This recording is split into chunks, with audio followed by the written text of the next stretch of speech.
Bonjour, bonsoir et bienvenue dans cette deuxième partie de notre podcast sur les westerns. On espère que vous avez apprécié la partie 1. Si vous ne l'avez pas écouté, il est toujours temps de le faire. C'est pas obligatoire pour cette partie 2, mais c'est toujours sympa. Ouais. C'est une première partie dans laquelle on a parlé du western et on a aussi les retours de Frigo sur la comédie musicale, donc un long épisode. Moi c'est Deka et je suis en compagnie de l'équipe habituelle du podcast, Frigo, Pauline, salut, et Louis. Salut à tous.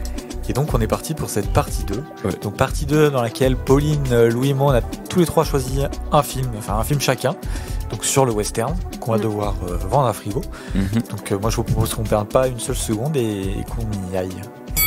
Alors, premier round de cet épisode. Donc c'est le round un petit peu plot, intrigue, histoire, un peu plus technique.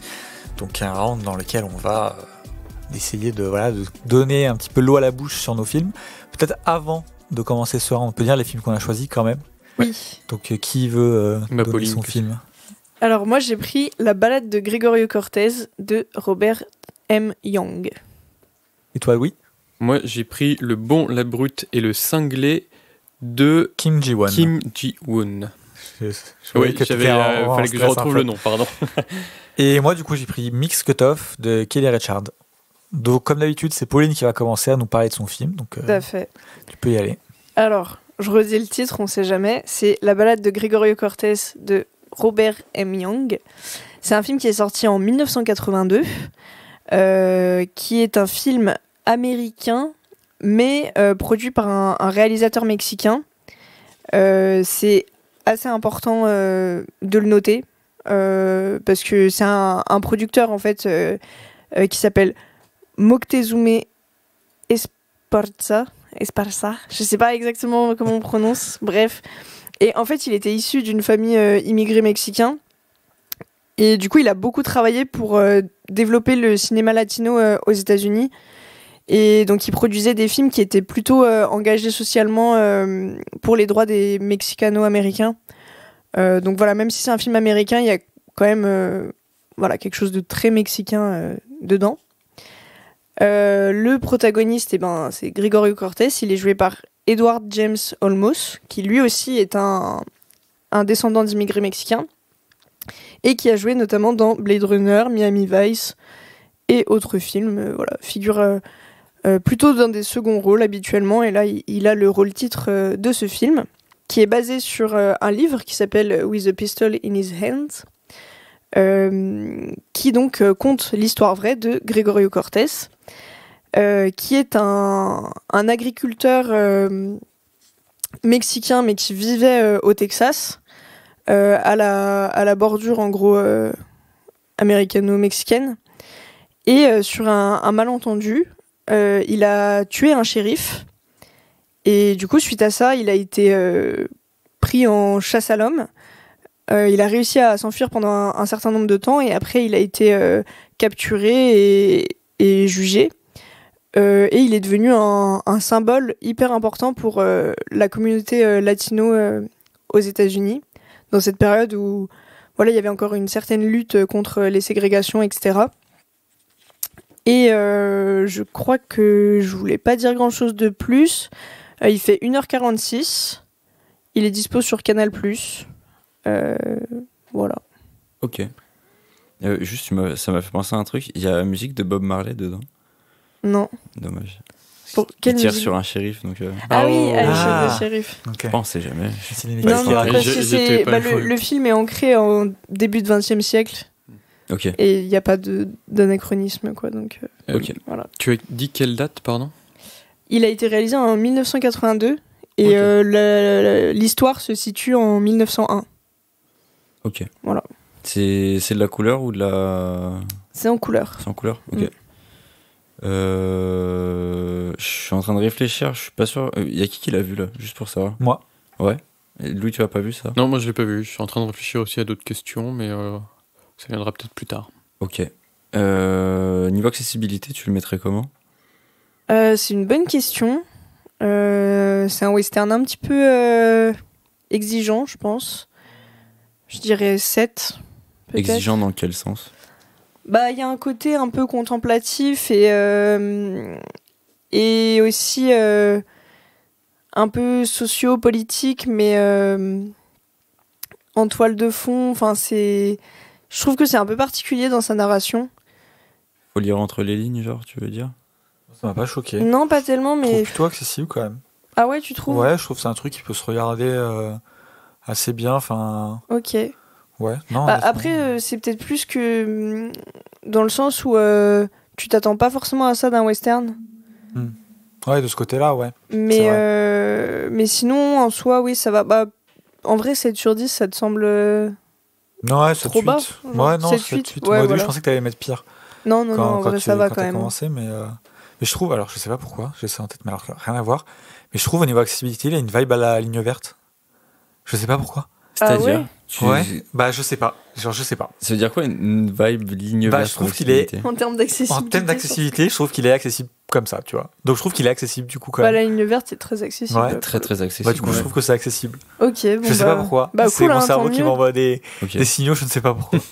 Tant Alors qu'il mieux. n'y a aucun rapport. Écoute. Bah, peut-être. Ouais, si, peut-être le rapport Ouais, un le peu côté prisonnier. jugement, Ouais. injustice et tout. Mais... Ok. Mais ouais, voilà. C'est après, du coup, là, tu disais, tu peux le regarder comme ça, tu le comprends, mais c'est genre en mode, tu comprends tout ou... Ah oui, non, mais il est assez clair. Genre, il n'y a pas de sous-texte que Non, tu l'as... Le film est tu fais ça. clair, le film est clair sur ce qu'il raconte. Après, je trouve que c'est bien d'avoir un petit peu de contexte. Et du coup, soit en amont, ce que je vais essayer de faire dans la deuxième partie, de donner un petit peu de contexte justement, soit en faisant des recherches après coup. Enfin, il n'y a pas besoin d'avoir ce contexte pour comprendre le film quand tu le regardes, Ouais. mais c'est mieux pour l'appréhender. Ok, d'accord. Après, si on ne rappelle pas, au début et à la fin, t'as du texte. Oui. Et en le vrai, petit carton. ouais, mais c'est suffisant pour. Enfin, moi, ça me semble même presque suffisant, tu vois. Ah ouais. Enfin, Moi, je trouve si que ça t'en veux donne plus, quand même t'en veux envie de plus. creuser Oui, non, mais plus. bien sûr, Ouais. mais je veux dire, quelqu'un qui a envie de regarder un film, une soirée comme ça me semble suffisant, tu vois. Oui, mais non, mais ce que je dis, c'est que tu comprends très bien ce qui Ouais. se passe. Mais juste pour comprendre l'intérêt du film Oui, non, mais et bien sûr. tu vois, et sa portée, c'est mieux Là, oui. d'étoffer un peu, quoi. Ok, d'accord. Juste quand tu disais te renseigner avant ou quoi, est-ce que c'est un peu... je sais pas si t'as vu Once Upon a Time in Je Hollywood. pensais directement à ça. Ouais. Oui. Est-ce que c'est du même genre de renseignement qu'il te faut ou pas? Non. Ok. Plus, tu vois, plus ce que Deka il a décrit sur les Banshees. Ah oui, ok, Tu vois. je vois. Ah, Où, en gros, il a parlé du contexte de la guerre avec l'IRA et tout. Du coup, si, il faut... Bah si, du coup, moi, pour ah moi, oui, ça- du coup, c'est difficilement accessible alors, ça veut dire. Non, Si Non. t'as non, si t'as un sous-texte pareil. Non, pour moi, non. c'est un dialogue de sourds. Ouais, Non, peu, pour moi, ok, quand là. tu dis qu'il y a une vibe à la Once Upon a Time in Hollywood, je suis assez d'accord. En Ah mode, ouais bah, tu sais, t'as l'histoire de Sharon Tate. de Manson. Oui. Ouais, et de Ouais. Sharon Tate. Et genre, bah, si tu le sais pas, le film est quand même cool, mais c'est quand même cool d'avoir cette info que tu peux chiner Donc, avant, tu Ouais. En fait, il faut Pour avoir moi, c'est un ça. contexte historique par rapport à la période où le film se passe.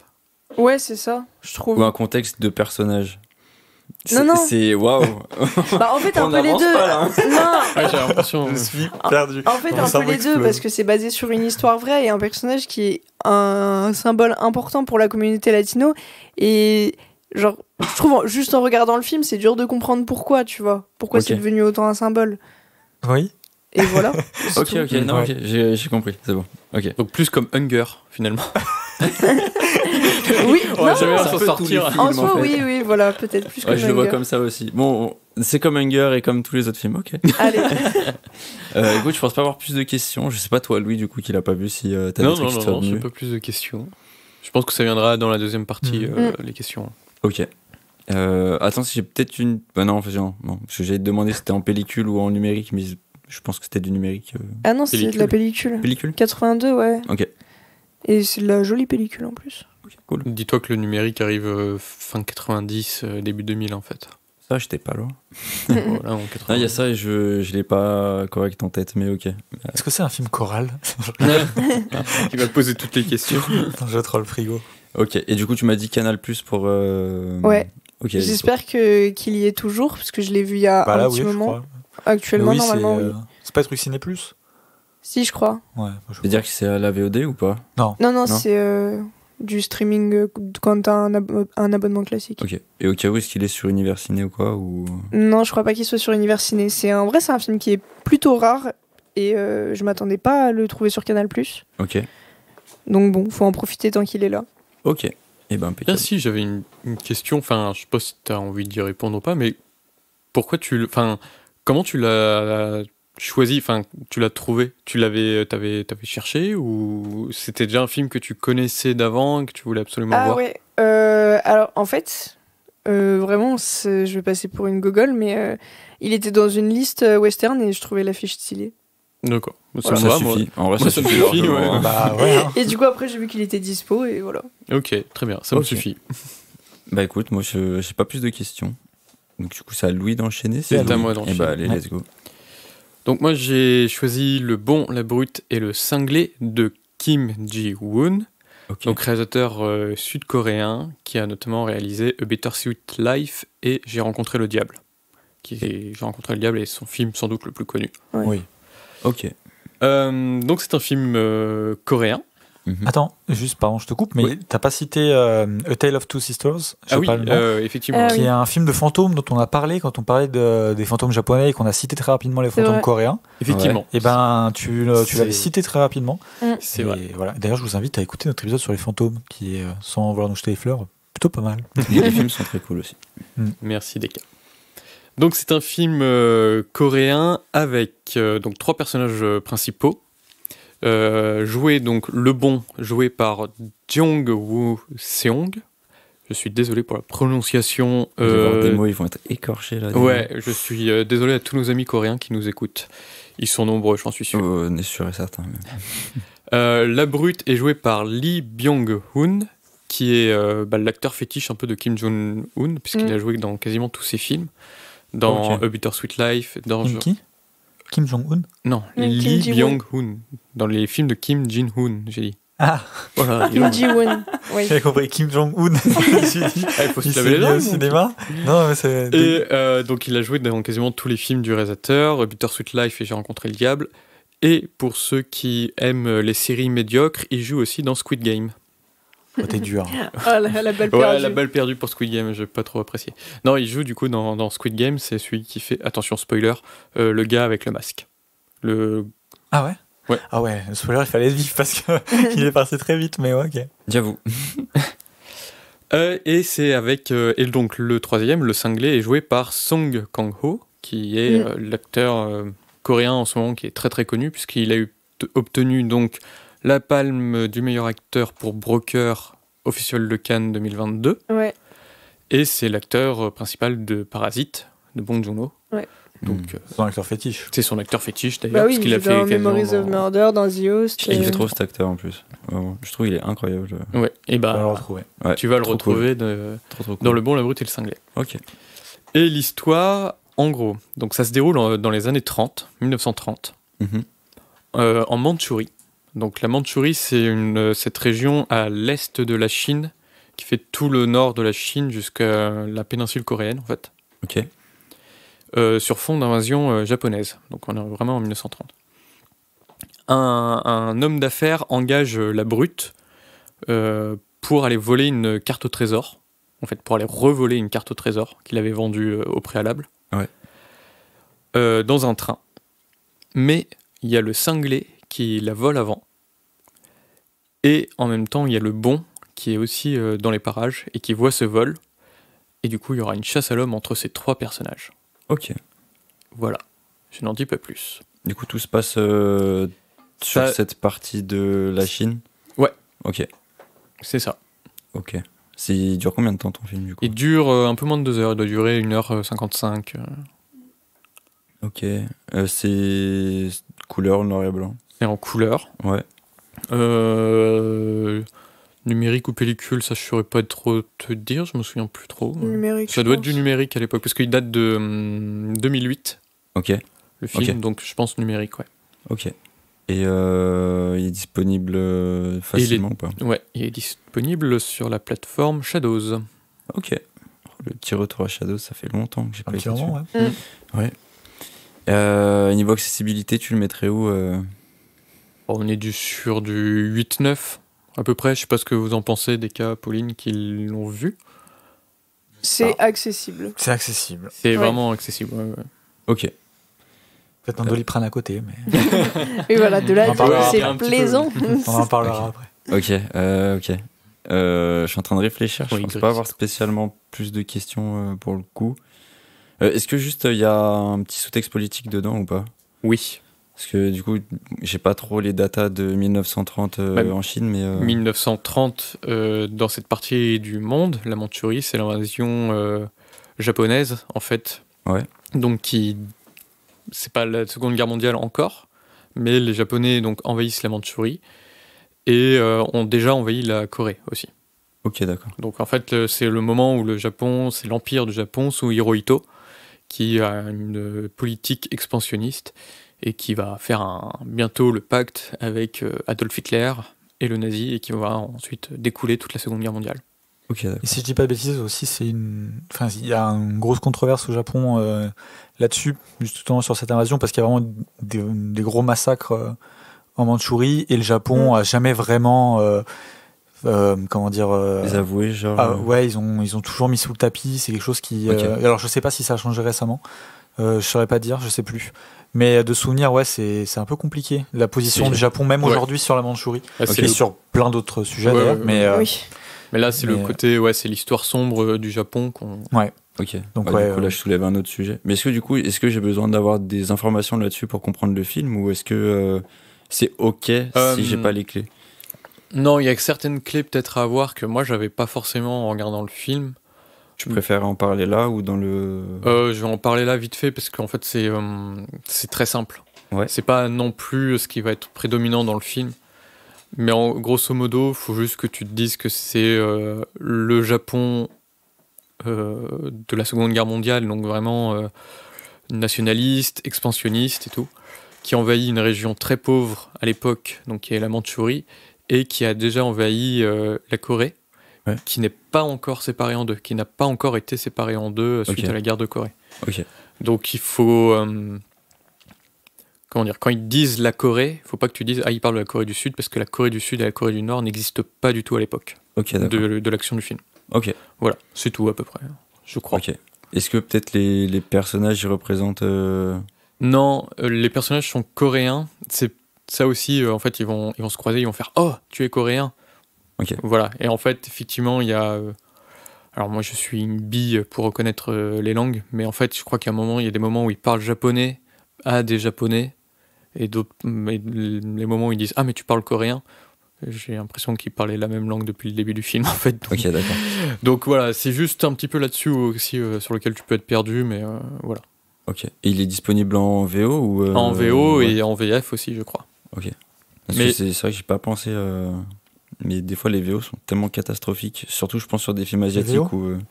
Les Les VF, VF, pardon. Oui, ouais. c'est ce que j'allais y venir parce que la VF, quand j'ai démarré le film, c'était en VF en fait, sans faire exprès. Mm. Ouf. Ah, C'est souvent, les films asiatiques, ils font pas d'efforts. Hein. ah ouais, C'est- non c'est mais une là, catastrophe.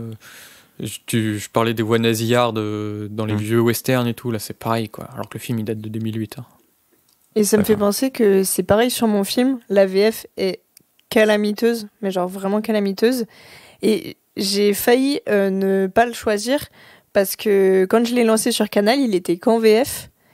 Et genre vraiment, j'ai commencé à regarder le film et j'y arrivais pas. Je me disais non, c'est pas possible. Et j'ai fait un petit tweet en identifiant Ciné Plus. Et bizarrement, après, la VO est arrivée. Donc maintenant, il y a la VO, tant mieux. Bah écoute, Pauline a du pouvoir, à ce que je vois. possible. En vrai. Après, vous inquiétez pas, j'ai vu The Heroic Trio en VF. Je peux tout voir. Tu l'avais vu en VF? Ouais, ce qui était disponible qu'en VF. Ah ouais? C'était horrible. C'était vraiment C'était horrible. pas Shaolin Soccer quand t'avais vu en VF? Si aussi. Ok. Mais The Heroic Trio, il y avait que la version VF et la version VF était. Ah mais oui, mais ce t'as que vu je les disais, problèmes et c'était tout, une ouais. catastrophe. Ouais, je me souviens. Enfin, c'est des barres. Après, c'est marrant des fois parce que les VF sont tellement nuls que le film Oui. devient drôle, mais si c'est pas le propos du film, c'est un peu dommage. quoi. Ouais. Bah ouais, c'est sûr. Mais voilà, ok. Bah écoute, je pense pas avoir plus de questions. Vu Non. que vous l'avez vu tous les deux, je pense, Pauline et Deka, vous avez pas de questions du coup supplémentaires. Non, pas pour Non, là, l'instant. ça va pour l'instant. Et bah, je te propose d'enchaîner, Deka. Ouais. Alors moi, du coup, j'ai choisi Mix Cutoff de Kelly Reichardt. Kelly Reichardt, qui est une réalisatrice quand même plutôt connue, qui a réalisé First Cow récemment, qui est un autre western. Donc c'est pas le seul qu'elle a fait. Je te coupe, je t'en ai entendu parler beaucoup de First Cow. On t'en avait parlé dans un épisode ou c'était juste en off que tu m'en parlais souvent ou que t'en as parlé souvent? Ça m'étonnerait parce que je l'avais pas trop aimé, mais dans l'épisode à 24. À 24, oui. On en a parlé dans l'épisode 24. Ouais. D'accord. Okay. Il faut que je le revoie parce que j'étais un petit peu passé à côté. Sinon, elle a fait Wendy et Lucy, Old Joy. Enfin, elle a fait pas mal de films connus. Donc une grande réalisatrice contemporaine quand même qui vit à Boston d'ailleurs. J'espère que Boston Celtics, on est dans le futur, peut-être qu'ils ont gagné, peut-être qu'ils ont perdu. Et on croise les doigts. Elle est américaine, hein? Elle est américaine, elle vient de l'Arizona et du coup après... j'ai toujours cru qu'elle était britannique, je sais pas pourquoi. Peut-être son nom, je sais pas. Ouais, peut-être. Bon, voilà. Et donc du coup, son film raconte l'histoire du...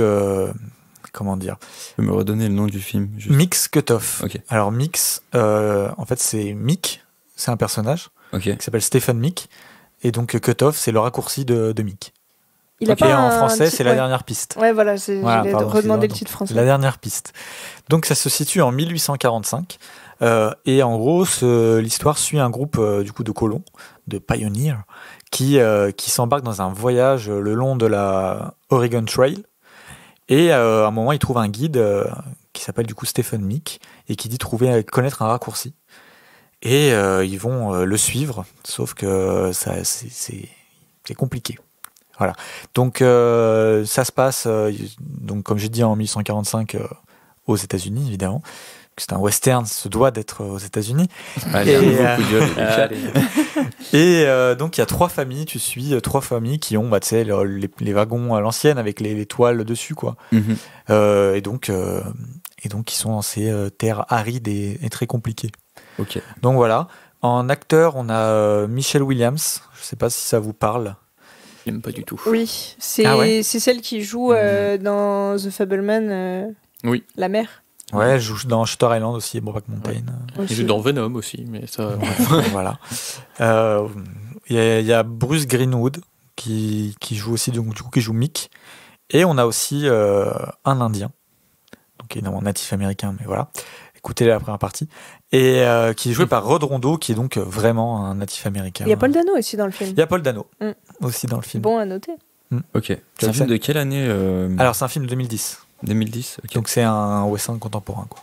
C'est de la couleur du coup je pense. Ouais. Alors le film par contre au niveau du format il a un format assez spécial. Il n'est pas en 4 tiers mais presque. Il est en c'est quoi 1.37 je crois. En gros c'est donc ils appellent ça le Academy Ratio. En gros parce qu'en 1930 ou je sais plus l'Académie des arts et des trucs pictures je sais pas quoi aux États-Unis avait admis que c'était le ratio qui était genre choisi, le plus optimal genre ouais enfin c'était celui qui était validé par en tout cas l'Académie donc ça s'appelle comme ça et pour le coup c'est le ratio de beaucoup de westerns classiques donc voilà je pense que en tout cas j'ai vu un peu Richard en parler elle a jamais dit qu'il y avait le but n'est pas là mais en tout cas il se trouve que c'est intéressant aussi que ça renvoie aussi au ratio de beaucoup de premiers westerns. Ok. Donc voilà. Je crois en tout cas pour cette première partie. Ce premier round de combien de temps? Alors il fait 1h40, il fait 104 minutes. Il est dispo quelque part peut-être? Il est dispo sur Canal+, et sur Univers Ciné. Donc, la location aussi sur Univers Ciné? Ouais. Okay. Je le crois, ouais. Et Canal+ en abonnement à la loc? Non, avec l'abonnement okay. Canal. Ouais, je demande parce qu'en fait j'ai traîné sur Canal+ il y a pas longtemps et ce que je voulais j'avais un ami qui me demandait pour Harry Potter et en fait tout est à la location et ouais, du coup je me suis dit que c'est vrai que ouais c'est ça et j'avais oublié que ça existait en fait mais en vrai quand c'est en Canal VOD je crois qu'on le dit même pas enfin ouais non c'est en vrai général parce que je crois que quasiment tous les films sont en Canal VOD en fait énormément de choses donc en vrai faut partir du principe quasiment que tous les films sont en Canal VOD ok donc voilà et du coup juste pour être sûr c'est un film américain du coup ok et niveau accessibilité 5. T'en penses quoi toi Pauline qui l'a vu? 4? Ouais non 5 ça me semble pas mal. C'est quoi? C'est la mise en scène le film, en fait c'est un film où il ne se passe rien. Waouh. Non mais c'est vrai. T'es content frigo? C'est vrai. Non mais en vrai je crois que j'ai jamais vu de film où il se passe rien en fait. Du coup, t'es servi. Ouais. Enfin on est d'accord Pauline. Oui c'est vraiment très contemplatif. C'est un film sur l'attente, sur l'ennui. Ok. Voilà. à l'image de Ghost Story, quoi, du coup. Je crois que c'est presque Je dirais que c'est plus contemplatif que Ghost Story. Ouais. Ok, mais j'ai pas vu Ghost Story, tu vois, donc non, mais oui, c'est j'aurais un vraiment, aperçu, tu vois, de si je le regarde. Ouais. Bah après, on en reparlera dans le deuxième round, mais oui. Donc, du coup, oui, c'est vrai que c'est pas accessible parce que il faut arriver à s'accrocher, quoi. En général, c'est le genre de film que t'es content de pouvoir voir au cinéma parce que t'es pas tenté de sortir ton portable ou quoi que ce soit. Ok, d'accord. Pour la petite anecdote, pour dormir, c'est génial. J'avais une sieste à faire, j'ai lancé le film et t'as le bruit du désert américain, de la nature, en plus ils parlent tous très lentement, franchement t'as l'impression d'avoir de la ASMR. Pour dormir, ce film est incroyable et c'est aussi le catch Showing Up qui sort qui est sorti il y a pas si longtemps au ciné de Kelly Reichardt. Il faut croire qu'elle fait des super films pour dormir et je dis pas ça de manière négative. C'est vraiment. Tu viens de me faire juste repenser, je fais une aparté sur le son qui avait été fait sur les Banshees d'Inisherin. Ouais. Où c'était incroyable quand t'étais en extérieur, t'avais vraiment l'impression d'être dans une étendue tellement grande, c'était hyper agréable à écouter. J'espère que c'est pareil du coup. J'ai pas ton savoir et j'ai pas du tout tes enceintes, donc je. Bah écoute, je vais y aller du coup dans mon retour.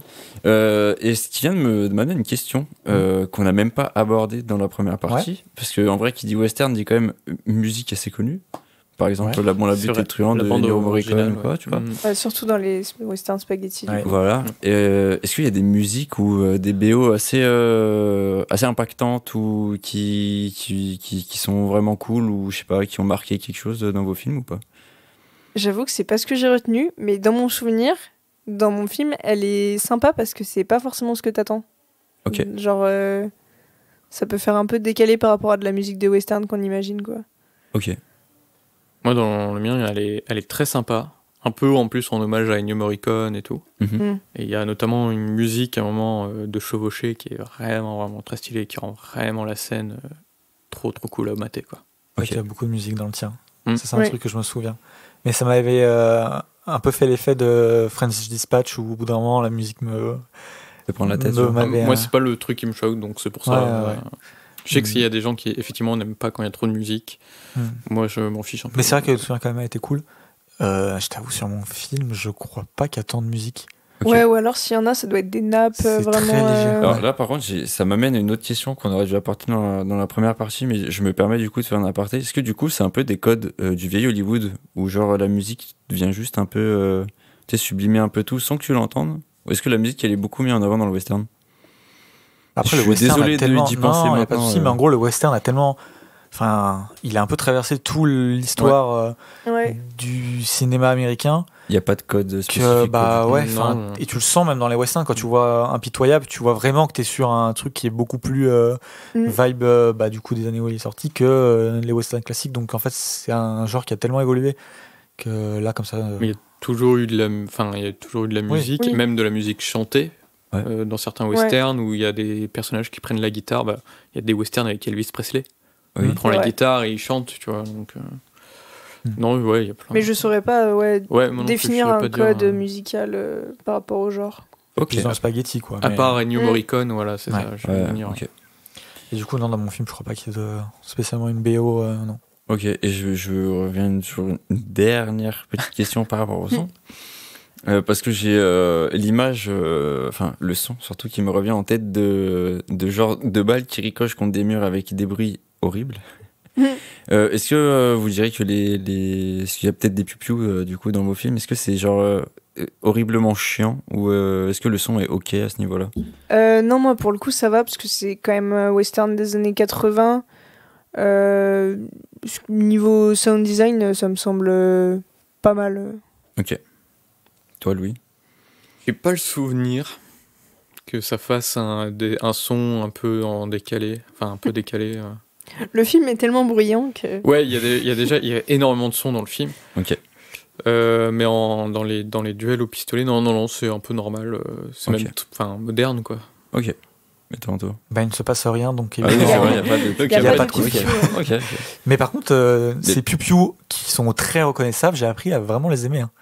Oui, mais je pense que c'est à force de les écouter. Tu vois, je sais que moi, là, j'ai... Genre, je sais plus c'était quel film que j'ai regardé, c'était pour Néo Noir, j'ai oublié. Le film qui a gagné Néo Noir. Blowout. Ouais, Blowout. À des moments, t'as des bruits d'impact de balles, c'est un peu douloureux, tu vois, mais c'est comme ça. Est-ce qu'il y a des cris de Willem? Bon, bref, j'arrête les questions. Non. Cri de Willem qui vient d'un western d'ailleurs. Ah Oui, ouais, c'est vrai. je savais pas. C'est vrai. C'est un mec qui se noie. Genre, il se fait happer par un requin, je crois, un truc comme ça. Ouais, J'ai vu la scène d'original. Et du coup, pour la petite anecdote sur le cri de Willem, c'est une blague d'un son. C'est qu'en général, dans des films de maintenant où tu vois, t'entends un cri de Willem, c'est genre en mode, les mecs, vous inquiétez pas, on pense à vous, tu vois, en gros. Voilà. Ok. Écoute, par rapport à ce round, je pense pas avoir de film qui m'intéresse plus que les autres, parce que ça a l'air d'être des westerns pour tous, donc voilà. Et oui. Deka me regarde, mais oui, Deka, c'est un western. Donc voilà quoi. Après, c'est vrai que tu vois, dans la première partie, on parlait du western classique et tout. Et ça, j'en parlais aussi en off. On a tendance à prendre des thèmes et à toujours aller vraiment sur les bords du thème, tu vois. Ouais. Et avec Pauline, je lui avais dit ça me fait quand même chier parce qu'on a pris western et en fait, on a que des westerns genre ultra spéciaux, ultra un peu border et tout. Et en fait, il va pas se taper un western classique. En fait, il aura pas vu deux westerns, quoi. Enfin, de western pur classique, quoi. Et on a tendance à toujours faire ça. Et là, c'est encore un peu le cas. Et En plus, c'est dommage parce que c'est vrai que dans les films qu'on n'a pas pris, il y avait des Anthony Mann et tout. Mais en fait, on a tous hésité entre un truc border et des purs westerns. À chaque fois, on s'est dit, non, on va prendre des trucs un peu border. Un peu, ouais. J'espère que tu seras pas déçu, mais. On est un peu des élitistes. Ouais, c'est ça. Et du coup, je serais pas en bonne manière de juger le western, quoi, du coup. Si ça rentre dans le thème ou pas. Bah, c'est vrai que c'est compliqué de juger d'un thème si t'as pas vu le truc basique. Là, ça va être compliqué, je pense. Ouais, oui.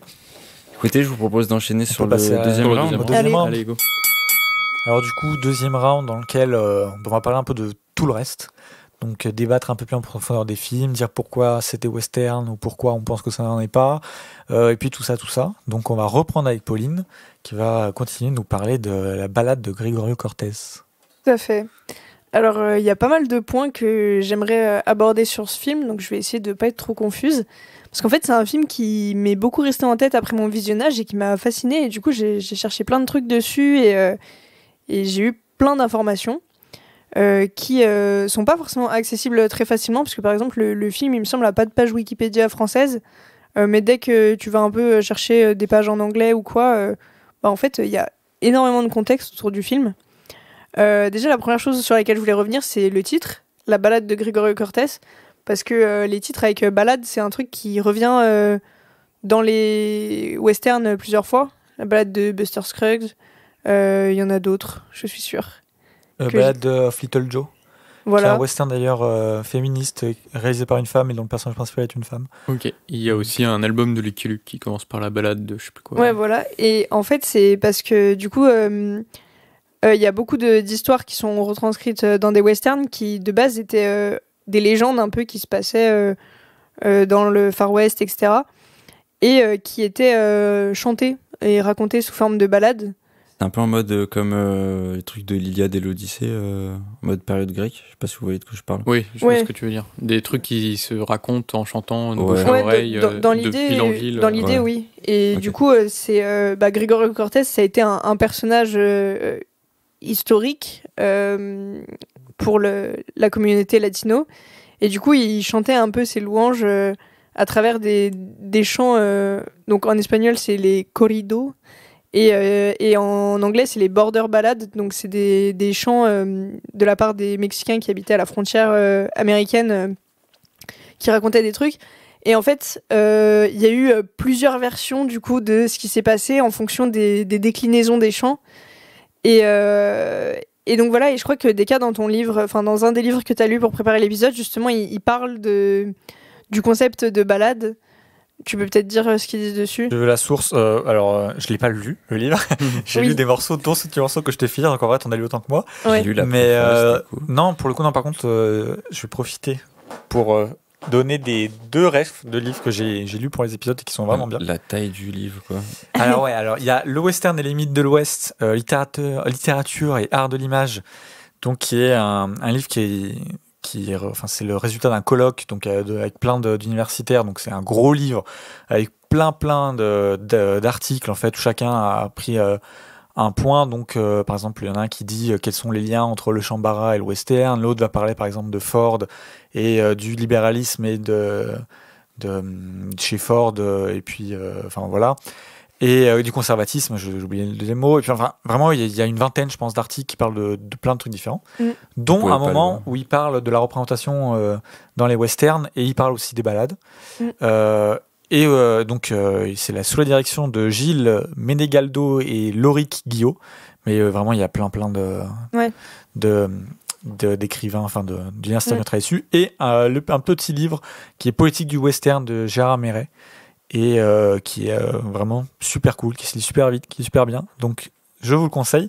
Mais du coup, dans le gros livre, celui du colloque... Vous pouvez pas le voir, mais il lui faut 2 mains pour le porter. Ouais, non, il est vraiment énorme. Et ben, il parle de la balade, et tu veux... Ouais. En fait, ce qui est intéressant dans ce qu'il dit, c'est que du coup, vu que c'est un peu des légendes qui se transmettent, il y a un peu il peut y avoir une altération de la réalité, et où du coup c'est la légende qui devient réalité. Voilà, enfin c'est un peu ce qu'on disait dans la première partie. Il y a aussi un truc de la balade qui prend contre-pied un peu, justement. Moi, le truc, c'est un truc qu'on a vu vite fait, mais que pour moi, justement, ça prenait contre-pied de justement l'aspect légende à la de Man Who Shot Liberty Valance et tout, et que cet aspect balade, il permettait justement plus de transmettre les récits.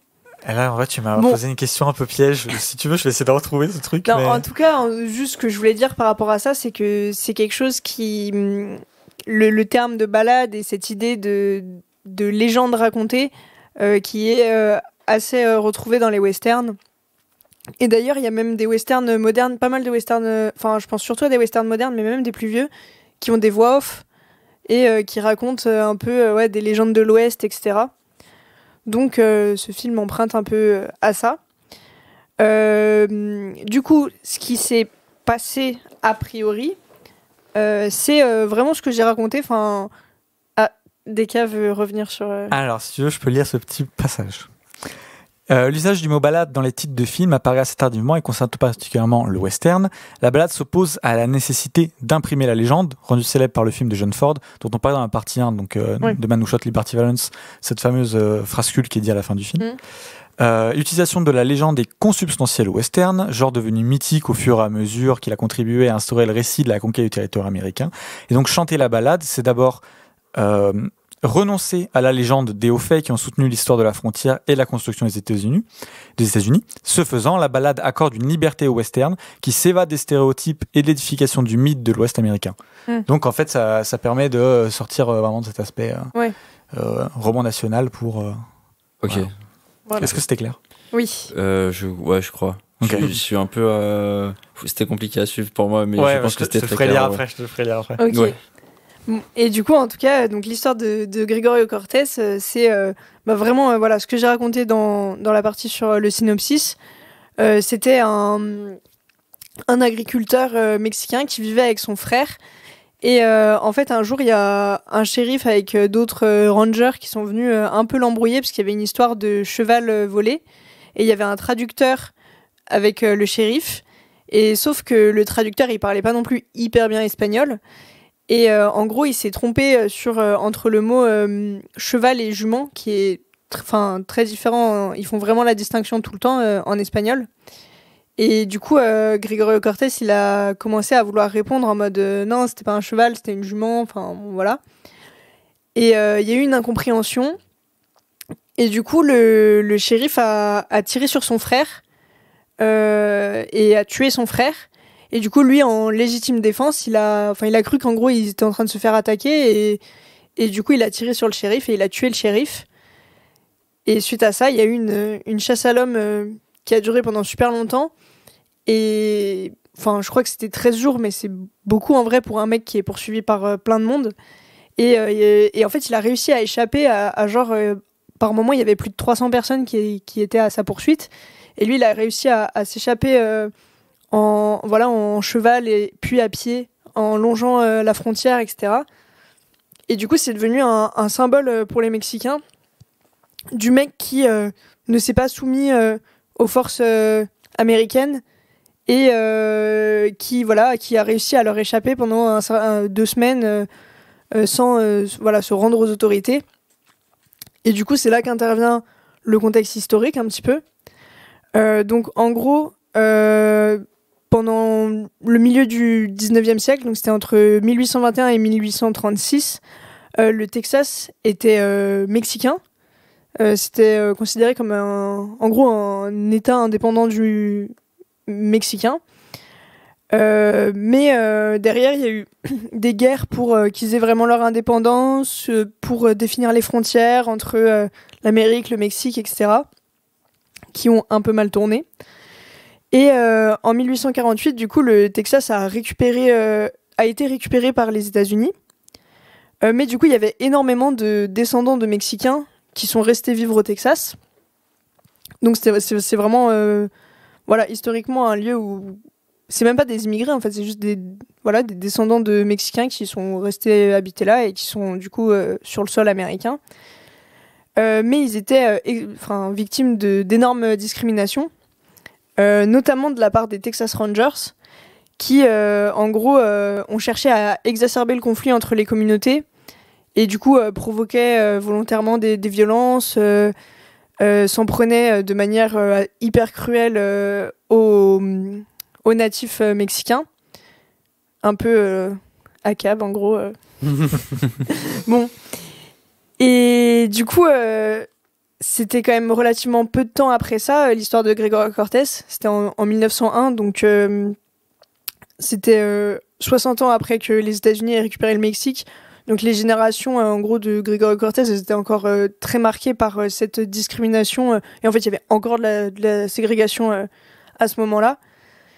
Et du coup, c'est devenu un symbole de l'injustice que vivaient les Mexicains. En gros, le mec, on est arrivé, on parlait pas sa langue, il y a eu une incompréhension et on a tiré sur son frère, tu vois. Et derrière, on a fait une chasse à l'homme pour le retrouver et le juger. Et il a été jugé de manière très partiale, quoi. Et où, en gros, ils ont cherché à lui rajouter des crimes à sa charge pour augmenter sa peine et plus faire passer le fait qu'il allait se prendre de la prison à vie, quoi. Surtout que du coup, il était énormément soutenu par toute la communauté latino et il y avait vraiment des gros mouvements pour prendre sa défense et justement pour éviter sa condamnation, pour dire qu'il a été victime d'une injustice à base d'un malentendu, que lui, il a quand même perdu son frère dans l'histoire, enfin voilà. Et ce qui fait qu'au début, il a été condamné à mort. Après, grâce aux appels, ils ont réussi à éviter la condamnation à mort. Mais il s'est quand même pris de la prison à vie. Et après, il y a eu une réévaluation. Il a réussi à sortir de prison. Je crois qu'il a fait genre 13 ou 14 ans de prison quand même. Et suite à ça, il est retourné au Mexique pour faire la révolution. Voilà, donc il a continué de se battre. Et il est mort assez subitement à 40 ans. Et du coup, il y a eu un peu des suspicions comme quoi il aurait été empoisonné, parce que c'était une voix politique mexicaine trop importante. Mais ça, on n'aura pas trop la réponse. Bon, voilà, ça c'est à peu près... c'est pas exhaustif, mais c'est à peu près le contexte que je peux donner sur l'histoire du film. Pour dire qu'en tout cas, c'est un film qui est très important pour la communauté latino. Et il a même été décrit par certains critiques comme le western le plus authentique de l'histoire du cinéma américain. Et c'est là que j'arrive à un point plus analytique, on va dire cinéma pur.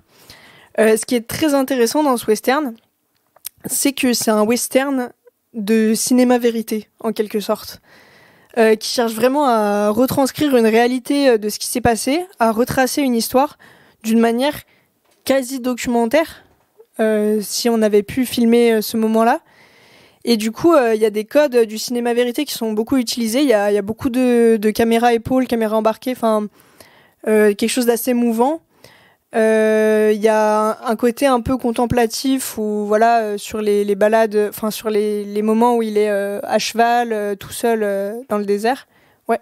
Tu parles un peu de la façon dont c'est filmé, un peu en mode cinéma vérité. Et en fait, alors je sais pas si c'est que moi, mais il y a des moments où je trouvais que c'était filmé un peu à la The Office.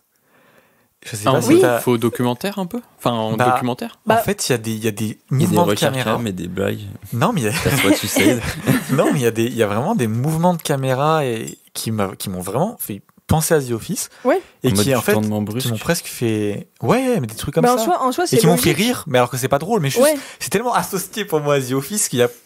Ça en soi, c'est logique côté parce ridicule, que The Office, c'est l'exacerbation des techniques documentaires pour faire croire à la forme documentaire. Et là, il utilise une forme quasi documentaire pour faire son film. Donc en soi, je comprends dans les mouvements de caméra. Il y a quelque chose de très naturaliste et que j'ai trouvé vraiment très bien utilisé. Et il y a aussi des très belles scènes de course-poursuite avec des super beaux paysages crépusculaires, justement. Et derrière, il y a aussi la partie procès qui est traitée, où pareil, ils ont voulu vraiment relater l'effet que ce procès a eu sur la communauté latino, les soutiens qu'il avait, versus les gens qui voulaient dire il a quand même tué un shérif, tu vois, on est aux États-Unis, ça peut pas passer. Law and Order. Voilà, exactement. Un mec qui a tué l'incarnation de la loi et de l'ordre, c'est impossible qu'il n'aille pas en prison. Et donc, j'ai vraiment beaucoup aimé ce côté très naturaliste. Moi, je suis une grande fan de naturalisme de base. Et du coup, là, appliqué au western, j'avais jamais vu ça. Et je trouve que ça fonctionne hyper bien. Tous les passages de sa fuite dans le désert, ça donne quelque chose de très mélancolique, à cet homme auquel c'est difficile de s'identifier, je trouve, parce que c'est vraiment un mec qui vit un truc que personne n'a vraiment vécu, et en même temps qui devient un symbole pour toute une communauté. Donc c'est hyper intéressant. Et après, du coup, juste pour dire en quoi c'est un western selon le sens premier du terme, on va dire, c'est que pour moi, il y a vraiment cette dimension politique et de l'histoire américaine qui, du coup, n'est pas par rapport aux natifs américains, mais par rapport aux Mexicains. Mais en fait, il y a cette histoire de frontière dont on a parlé dans la première partie.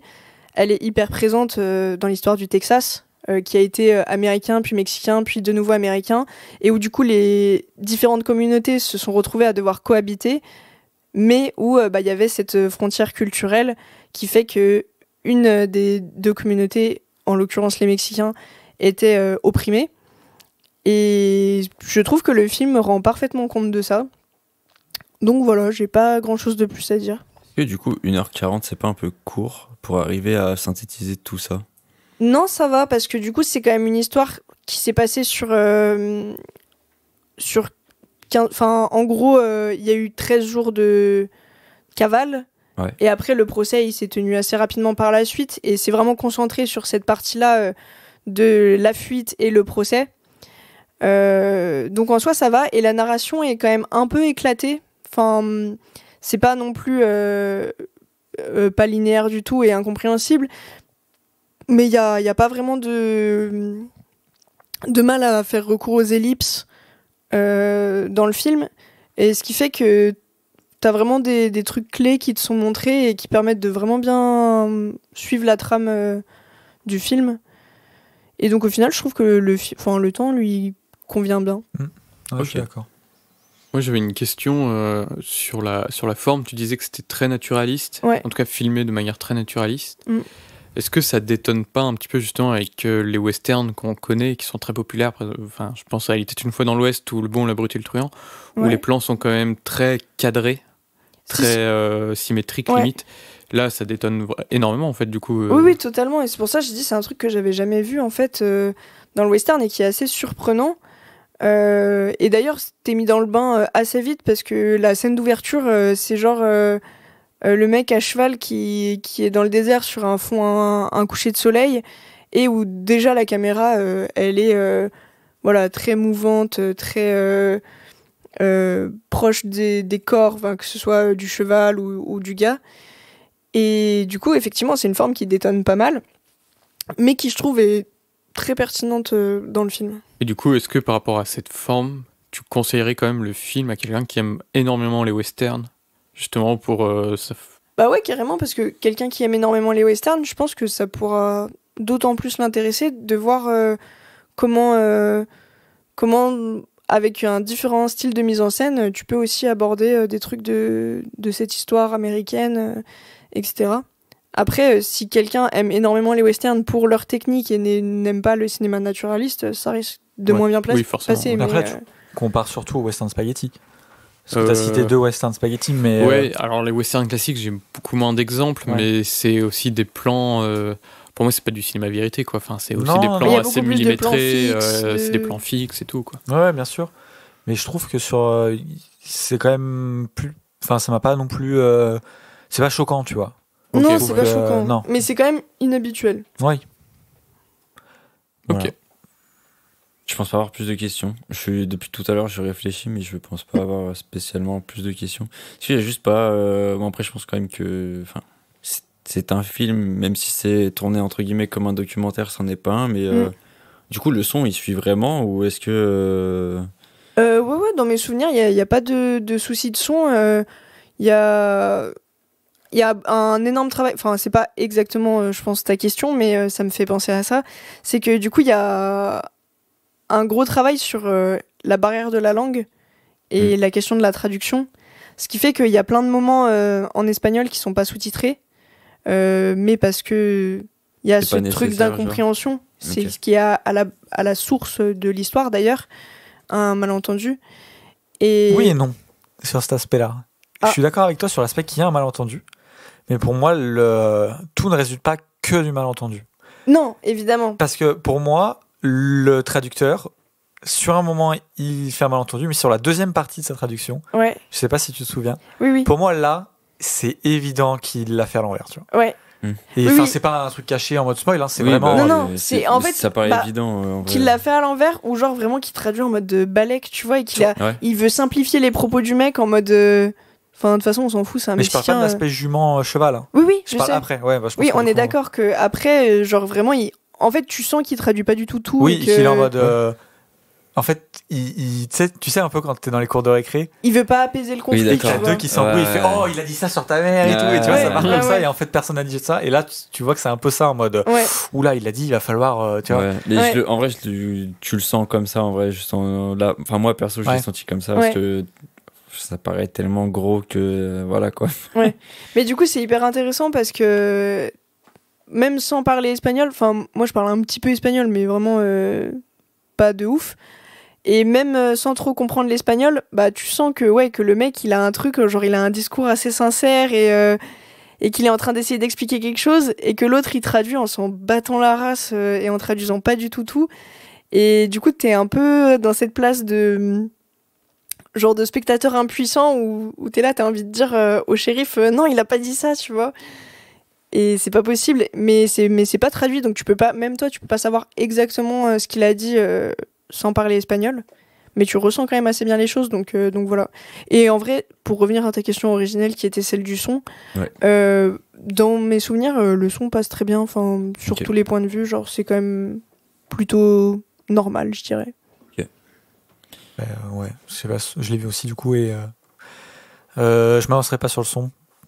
Non, mais pas par rapport au film, mais par rapport à toi. Ouais. Oui, après on n'a pas le même niveau d'exigence que tout le monde. Faut pas croire non plus que je suis un sur eux, mais que je non, mais en tout cas, il fait moins attention. En tout cas, il n'y a pas de truc choquant. Non. Ok, ouais, c'est ça.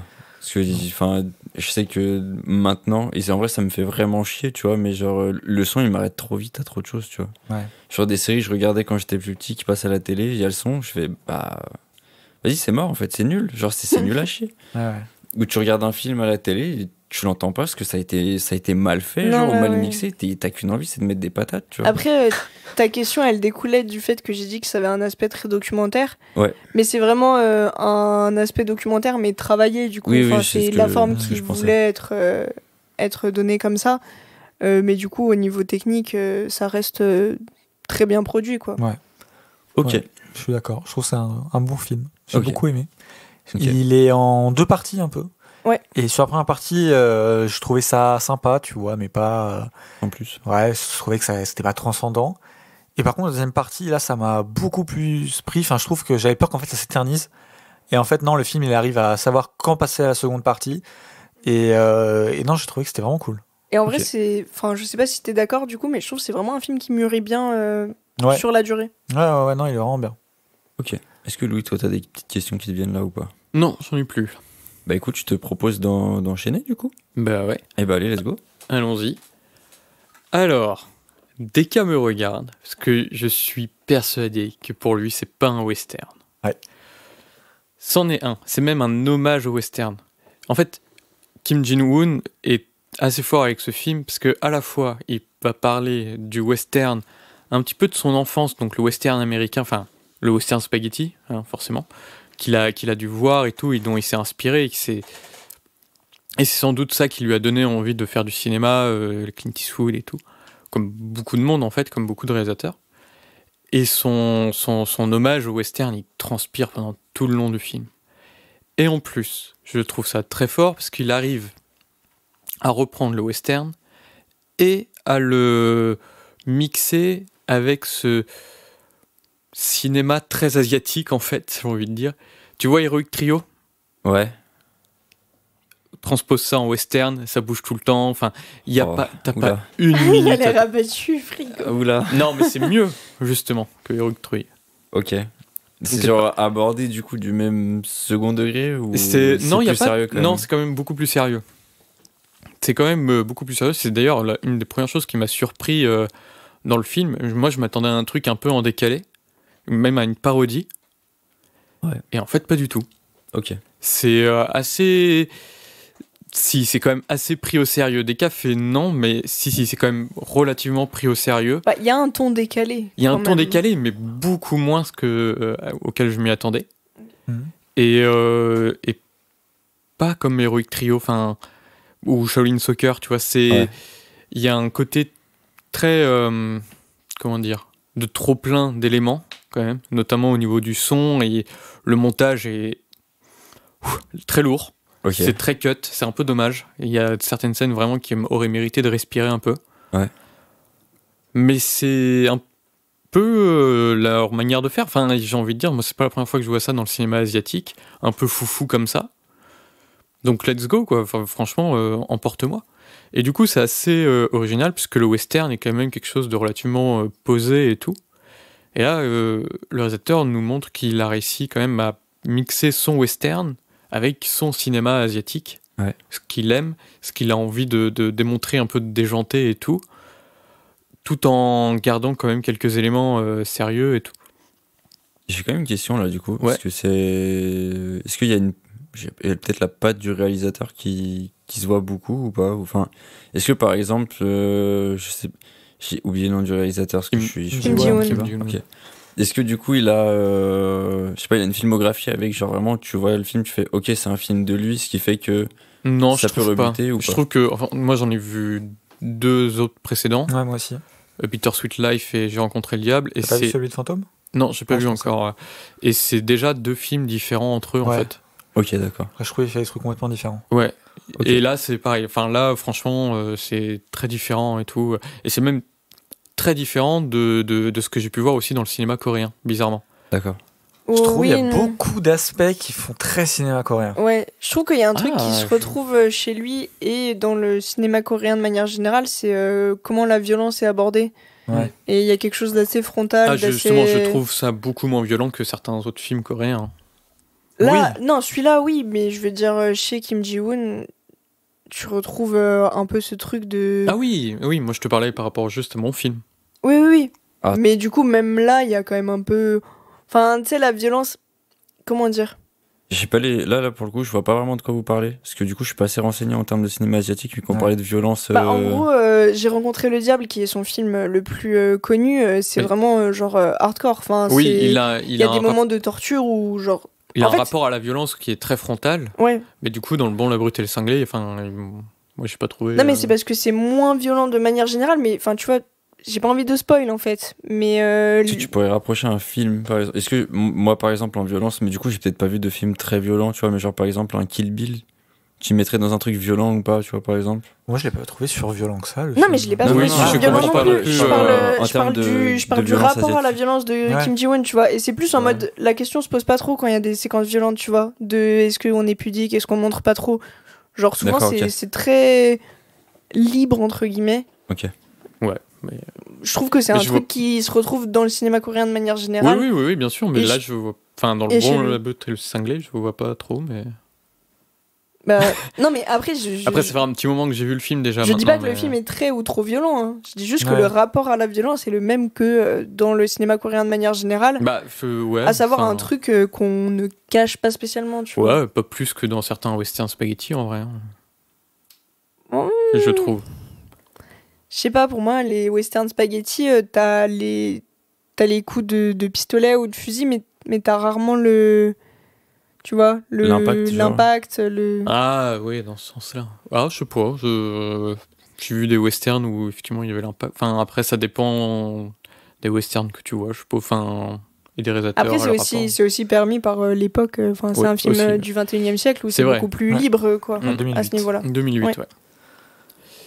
T'en penses quoi, toi, des cas, tu penses que c'est un peu appuyé en termes de trucs cinéma asiatique, du coup ou... En fait, je sais pas, moi j'avais l'impression dans sa réalisation qu'il y a, je sais pas, il y a des choses qui m'ont fait penser à d'autres trucs que j'ai vu sur même l'installation des zooms par exemple. J'ai l'impression qu'il y a un truc très coréen du zoom. Ouais. Ouais. Et je savais pas pourquoi, enfin j'ai pas d'explication là comme ça, mais c'est un truc quand je voyais ces zooms dans le train par exemple quand ils zooment sur le visage etc. C'est des trucs qui m'ont tout de suite fait rappeler à des films coréens sans pouvoir mettre le doigt dessus. Ça se trouve je me trompe complètement, mais je sais pas si vous voyez un peu. Oui, ce oui, que Non, je non, veux dire. si, je suis d'accord. Je vois exactement de quoi tu parles. Voilà, Mais bah oui, ça oui. c'est un truc qui m'a tout de suite renvoyé au cinéma coréen. Et bon après voilà, moi j'avoue j'ai pas aimé le film, Non, mais... mais et puis je trouve que ce n'est pas un western. Mais c'est un western. Ça fait Alors, beaucoup. c'est un western des cas. Déjà, c'est dit à la fin, le premier mot du générique Oui, mais- qui arrive, le générique de fin, c'est A Western by Kim Jong-un. Donc Oui, déjà, mais d'accord, mais voilà, bon, ça c'est fait. Ensuite, t'as tout du western. T'as tout du c'est western. pas l'Amérique. Mais on Mais n'a est-ce qu'il y a pas le point- besoin de l'Amérique pour le western. Bah, pour Est-ce moi qu'il y c'est a la compliqué de faire un barrière western qui n'est pas Mais- à l'Ouest. Tu vois ce que je veux dire? Oui, mais Alors, est-ce que- c'est dans ce cas-là, Eastern si tu veux. Dans ce cas-là, les westerns spaghetti, c'est pas des westerns. Bah il se passe en Amérique. Bah, peut-être. Ouais, mais. Bah, voilà, tu vois ce que je veux dire. Bah non, pas forcément. Enfin, c'est jamais dit que c'est l'Amérique, hein, dans certains. Bah je les ai pas tous vus, mais quand même ça se passe en Amérique quoi. Ouais, mais dans certains, c'est jamais dit que c'est l'Amérique. Et si tu reconnais un petit peu les Pyrénées, tu reconnais des western spaghetti qui Ouais, sont filmés non mais d'accord. Mais en en fait Espagne, hein, donc. moi c'est ce mélange des genres parce qu'il y a quand même un mélange des genres. Tu vois. Ah oui, oui, clairement. Ouais. Bon après, en fait c'est les deux, c'est que autant c'est quelque chose qu'en général j'aime pas trop, donc ça m'a pas plu. Mais je trouve que du coup ça dénature. Enfin je vois les aspects du western qu'il prend. Et pour moi oui, on est sur des influences de western, il y a pas de souci là-dessus. Mais de là le qualifier réellement de western, moi j'avoue que j'ai un peu de mal. C'est un western. En fait, c'est un western asiatique, si tu veux. Ok. Grosso modo, même au niveau de la politique qui prend, même de cette culture. Enfin, non, c'est pas culture, c'est comment tu avais dit, comme, je sais plus, la politique de la frontière, la en fait. philosophie, La philosophie de la frontière, elle y est un peu dedans. Quand tu sais que c'est un film sur l'invasion japonaise en Mandchourie et que l'empire du Japon de Hirohito dans les années 30, c'est un empire expansionniste qui cherche toujours à repousser sa frontière, tout comme l'ont fait les États-Unis avec le Far West. Et donc, via la Mandchourie, pour aller de plus en plus vers l'ouest. Et là, c'est pareil. Et du coup, il y a ce côté... comment dire, se rebeller contre l'envahisseur japonais. Et là, je suis d'accord, je vois les parallèles qui sont faits, je Yep. vois tout ce qu'il emprunte. Mais après, c'est mon avis à moi. Mais de ce que j'ai dit dans la première partie, que je vous invite à écouter, tu te doutes bien que, vu ma position sur la première Bien partie, sûr, ce que j'ai la première partie, je ne peux pas arriver là et Mais dire, bien bah sûr, si, mais ça parce en que est tu un. es trop casé dans tes petites cases. Bah oui, mais Libère-toi des non, cas. absolument pas. Les concepts, c'est important. Gardons-les très définis. Mais je trouve que quand tu as ces trucs, comme tu dis, asiatiques, etc., enfin, encore une fois, pour moi, si tu veux, ça parodie. Non, en plus, tu trouves que ça ne parodie pas.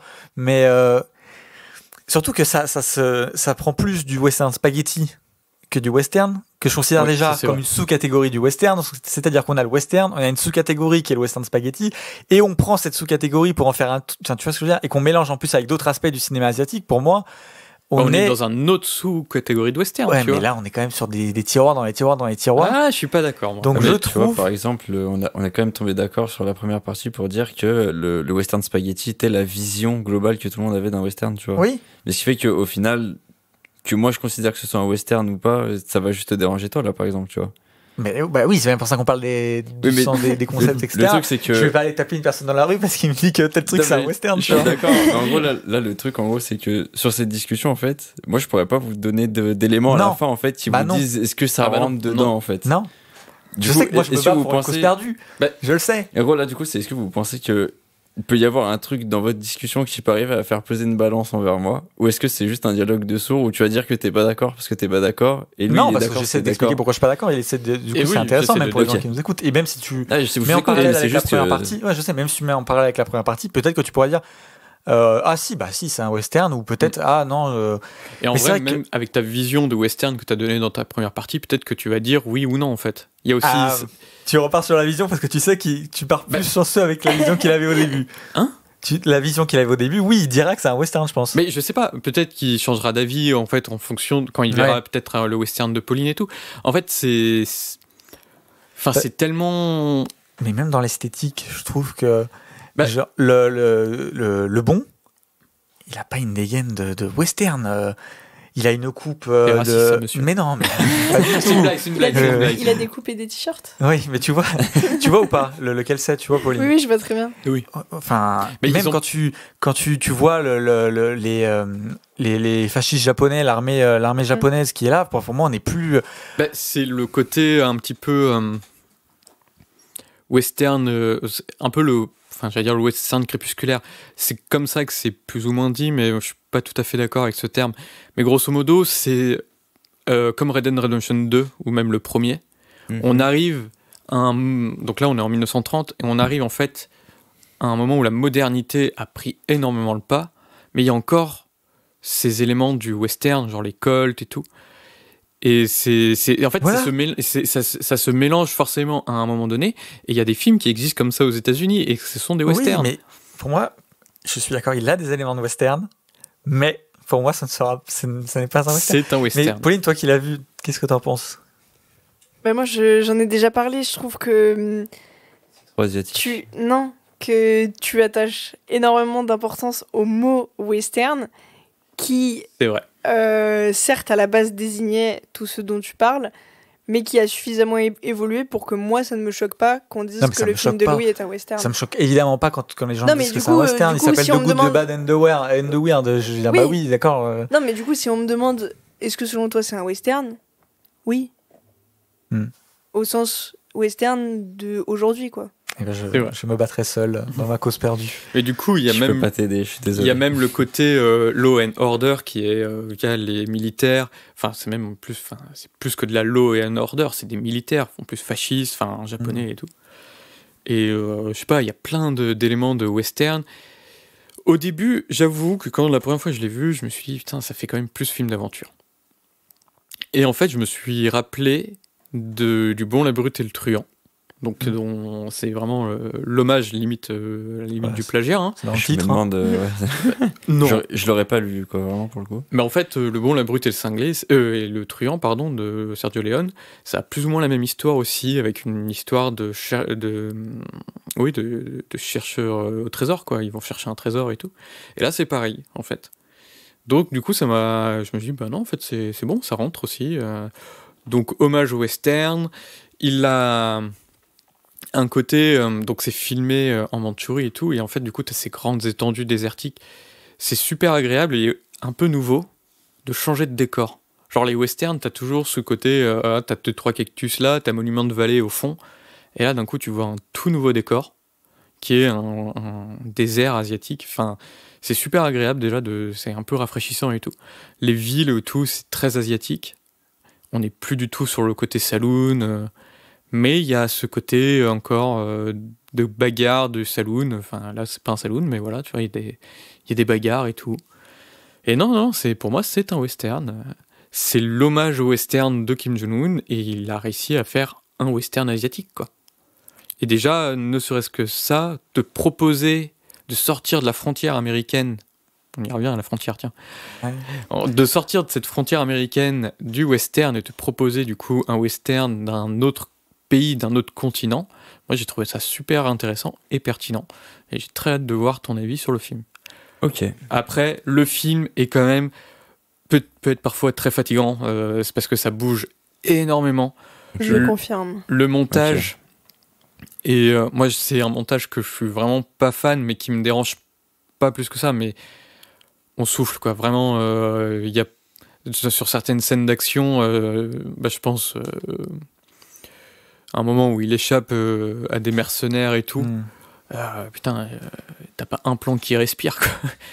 Ouais. C'est un peu un côté lourdingue, mais ça a tendance à se calmer au fur et à mesure que le film avance. C'est un peu épileptique ou c'est... Non.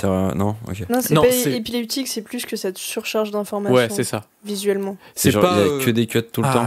Ouais. Mais c'est pas la Taken 3, tu vois, où il y a 15 cuts pour Liam Neeson qui passe une barrière. C'est... Non, c'est pas tout à fait... Pas loin, mais c'est... Je sais pas, moi, ça m'a pas choqué tant que ça, et puis le film a tendance à... Plus il avance, moins il fait ça, je trouve.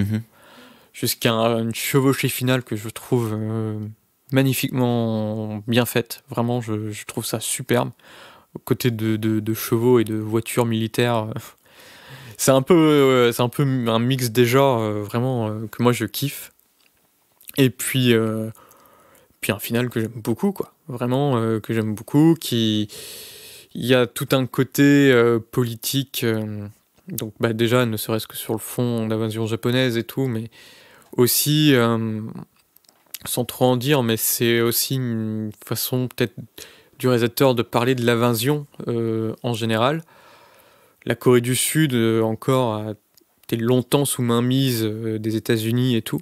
Donc reprendre aussi leur code d'un film vraiment très américain et de parler d'invasion en 2008, donc en plein Afghanistan, c'est pas mal. Ouais. C'est pas mal, et du coup, c'est assez malin, quoi. Ok. Et je suis en train de me rendre compte quand même que, en fait, t'as aucun contexte politique, donc un peu comme moi, parce que j'ai l'impression d'être... Genre, je suis en 6ème, tu vois, ils vont me parler de trucs qui sont passés dans le monde et que j'ignore de tout, tu vois. Ça fait que j'ai l'impression qu'en fait, si t'as vraiment aucun contexte politique, ou très peu, le western est difficilement abordable. Dans le sens où t'as pas toutes les informations pour le comprendre totalement. T'as pas toutes les informations, mais en soi, ça reste un genre qui est aussi très divertissant. Voilà, c'est là où... Et c'est pas dommage, du coup, de juste te divertir et de passer à côté de peut-être certains messages ou... Alors, en fait, c'est ça aussi qui est insidieux avec le western, c'est que comme c'est un genre qui a aussi, à la base, pour but d'avoir un côté nostalgique de cette période américaine, etc., je pense que quand ils sont faits, à ce moment-là, ils se disent, mais si les gens n'ont pas le contexte, tant mieux. Parce que tu es en train de créer un roman national. Si les gens sont pas capables de le remettre en question et le prennent comme quelque chose de nostalgique et tout, ils se disent tant mieux, tu vois. D'accord. Alors, c'est pour ça que oui, ça peut poser problème aujourd'hui quand on regarde des westerns et qu'on n'arrive pas à remettre en perspective et qu'on se dit waouh, c'est trop cool et qu'on va jouer juste aux cowboys et aux indiens et que tu vois ce que je veux dire. Mais ça reste un genre quand même qui est très divertissant. Exactement, et c'est un genre qui était, qui peut être encore très populaire aussi auprès des enfants parce qu'ils vont pas avoir le contexte, mais ils vont apprécier le film parce que il y a le cow-boy contre l'autre cow-boy, puis voilà, tu vois, c'est. Mais du coup, j'ai envie de dire si tu vas pas chercher justement la contextualisation, un peu tant pis pour toi, tu vois, parce que tu verras un film divertissant, tu seras ok, sans aller plus loin. Et alors que si t'es un peu curieux, t'auras vu un truc divertissant et en plus t'auras une réflexion intéressante, quoi. Je suis complètement d'accord. Je trouve du coup c'est ce qu'il y a de gênant dans le western, c'est que c'est un peu se répéter, mais si là on n'arrive pas à remettre dans le contexte, c'est un truc un peu de propagande américaine. Oui, dans les vieux westerns. de roman national, tu vois. Oui. Et c'est un peu. Et je trouve dommage, tu vois, parce que là ça me fait penser au Banshee d'Inisherin et je me dis que par exemple j'aurais pas su l'essence de lecture qu'il y avait en plus du film. Le film aurait pas vieilli comme il a vieilli, oui, par exemple. Mais Banshee d'Inisherin, il a pas un aspect néfaste. Non, mais oublions ça. Je mets ça totalement de côté. Je parle juste dans le fait où il y a tellement de choses qui sont symboliques et qui sont à replacer dans l'histoire qui fait que, en fait, si tu les as pas, le film il peut être cool et tu peux l'apprécier, mais en fait, tu passes à côté de tellement de choses que, en fait, le film il a aucun impact au final, tu vois. Mais c'est pour ça que je pense que quand on vend un western à quelqu'un, c'est important d'en appeler à sa curiosité. Plus que cinématographique, quoi. Mais même quand on vend n'importe quel film, c'est pour ça qu'on vend le film à frigo et qu'on vous les vend aussi à vous qui nous écoutez. Donc écoutez-nous et allez voir les films. Je fais beaucoup d'apartés, je suis désolé. Non, mais c'est intéressant. Beaucoup de trucs qui viennent à côté. Je pense pas avoir plus de questions. Après, t'as peut-être des choses à rajouter. Moi, je veux juste rajouter quelque chose. Song Kang-ho est incroyable dans le film. Il est vraiment, cet acteur, il est fou. Enfin, vraiment, je le trouve génialissime. Il a un regard, tout passe par son regard, je trouve ça fabuleux. Il a vraiment quelque chose. Et quand il joue le cinglé, du coup, et putain, il est trop fort, quoi. Quand tu sais que c'est le même mec qui fait dans Parasite ou dans Broker, enfin, franchement, il est beaucoup trop fort, quoi, ce type. Ouais. J'ai décidé, je vais continuer dans ma lignée des grilles oui, sur le film, mais non, mais je dis tout de bonne foi. Hein. Ah, mais oui, t'as raison. Song Kang-ho, qui est un acteur que j'adore et que je trouve incroyable, je trouve qu'il y a un truc un peu de surjeu dans ce film, et je le trouve pas aussi juste que dans d'autres. Et ben, justement, son surjeu, je trouve qu'il colle bien à son personnage, si tu te souviens de la fin. Oui, je me souviens de la fin, mais alors par contre, du coup, pour revenir, si on oublie un peu cet aspect western pour reparler du film, c'est vrai que moi, tout cet aspect, la réalisation et le montage, j'ai trouvé ça abominable, et ce qui fait que... Waouh, il a pas mâché ses mots. Non, il est mais... appelé à la prison pour le monteur du film, quand même. oui, mais... et donc, du coup, en fait, c'était tellement éprouvant, à un moment, à regarder, que à la fin du film, j'étais incapable de me rappeler de ce que j'avais vu, de resituer le film en lui-même. Et en fait, j'avais l'impression d'avoir vu un truc qui était tellement foisonnant, tellement plein de choses, que en fait, à la fin, j'avais comme une masse informe dans la tête. Ouais, je comprends. Tu vois, mais j'arrivais plus à resituer tout. Et même aujourd'hui, quand je repense au film, j'arrive plus à le resituer. Moi, pour moi, c'est une pensée vague. Ça m'a fait ça, mais une fois que je repensais au film, du coup, il y avait des scènes quand même qui arrivaient à se détacher et tout. Et justement, pour mon argumentaire et tout, vraiment, il y a quelques scènes. Mais je suis un peu d'accord avec toi, juste après avoir vu le film. C'est même pour ça aussi que j'ai un peu hésité à le prendre. Et j'étais un peu pas resté sur ma faim, mais effectivement, j'avais l'impression d'avoir eu un trop plein de trucs. Et au final, c'est après avoir fait des recherches sur le film et tout, et en y repensant, je me suis dit, en fait, il y avait quand même des trucs qui me plaisent vraiment bien dedans. Je revois des scènes et tout, je revois les yeux de Song Kang-ho. Enfin, vraiment, je pense que c'est un film un peu qui tout double. Si c'est ta cam, tu vas prendre un pied monstre. Si t'aimes pas, ça va faire l'effet de The Fresh Dispatch de Wes Anderson pour moi, quoi. C'est une torture. Ok. Enfin, moins que The Fresh Dispatch. Mais c'est compliqué, quoi. J'avais pas du tout. Et toi, du coup, Pauline, c'était quoi un peu ton avis sur le film? Parce que tu es très silencieuse. Moi, je suis moins radicale que Dekam, mais quand même un peu de son côté. En fait, ça m'a fait penser à certains films japonais. Je pense à Sonotion, par exemple, où il y a cette surcharge d'informations et où les gens, j'ai l'impression qu'ils savent parler qu'en criant. Mais forcément, elle aime du Eric Romer et elle va regarder ça, forcément. Forcément que ça va pas lui plaire. Le fond est un peu fou. Et non, et où du coup, en fait, toi, tu dis qu'à la fin, t'avais un peu une masse informe et tout. Moi, c'était genre même pendant le film, tu vois. Genre, oui, mais. Ça tu le regardes, puis t'oublies. Ça bourdonnait dans ma tête. Et du coup, j'avais l'impression de un peu subir ce qui se passait. Genre, et du coup, j'ai encore des images en tête. Je sais ce qui se passe et je saurais raconter un peu le film, tu vois. Mais je pourrais pas analyser des scènes ou des trucs comme ça parce que pour moi, c'était hyper passif. J'ai pas pu m'attarder justement sur la mise en scène ou des trucs comme ça parce que j'étais là en mode ok, vas-y, il y a les images qui passent et un peu vivement que ça se termine. Ouais. Mais ouais, il y a quand même vraiment des moments où la mise en scène aurait pu vraiment mieux respirer en fait. Ouais. Après, là où je suis moins radicale que Deka, c'est que j'ai pas non plus trouvé ça horrible à regarder dans le sens où c'est quand même assez fun. Et c'est pour ça que tout à l'heure, tu disais qu'il y avait quand même moins de second degré et tout. Alors, j'ai pas vu The Heroic Trio, donc je veux bien vous croire que c'est moins barré, parce que ça avait l'air quand même très, très, très barré, The Heroic Trio. Mais il y a quand même ce côté fun, aventure, un peu personnage un peu barré, surtout du cinglé, du coup, qui font que tu peux prendre du plaisir aussi à suivre leurs aventures, quoi. Ok. J'ai envie de faire plein d'apartés, mais je me retiens. Mais vas-y. Non, mais là, pour le coup, on dérive totalement de sujet, donc je suis pas sûr que ça soit pertinent. On mettra un timer si les gens ne sont pas intéressés par cette En gros, du coup, vous me faites penser à un truc, parce que là, en fait, vous me donnez envie d'aborder un sujet. C'est pas le moment d'en parler, mais bon. En termes de montage, parce que du coup, au final, vu que je regarde quasiment que les films du podcast, j'ai pas accès, entre guillemets, à des films très récents, tu vois.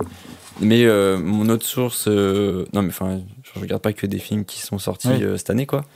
Ce qui fait que ma seule source visuelle très récente sont les clips. Et j'en peux plus de voir des clips parce que t'as pas un plan qui dure plus de 2 secondes. Ouais. Et surtout que tu parles de clips de rap principalement, j'imagine. Oui, parce que voilà, gang shit. Non mais du coup, je me sens un peu totalement déphasé, mais j'ai l'impression que plus ça va en fait, juste tu regardes que des films qui respirent pas, non? Du coup, il y a un côté, on va un peu là-dedans quand on regarde. Les derniers Marvel, c'est une torture, quoi. Ah même les 3 la... mousquetaires, là, récemment, niveau montage, mais putain, le mec, il te fait un plan séquence, ça bouge dans tous les sens, ferme ta gueule, putain, laisse respirer l'action, quoi. Ouais, c'est vrai que dans tout ce qui est grand public, il y a quand même un peu ce truc du surcut, quoi. En fait, je pense que le problème, c'est que le découpage technique, donc pour ceux qui ne sauraient pas ce que c'est vraiment le fait de poser à l'écrit avant de tourner, à partir de ton scénario, quel plan tu vas faire.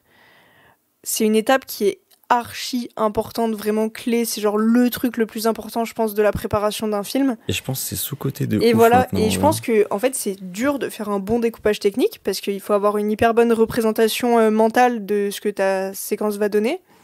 Et c'est très long à faire si tu veux bien le faire. Et à mon avis, dans des films un peu gros budget qui misent sur de la rentabilité et tout, ça a tendance à être un peu en mode fait à la va-vite, tu vois.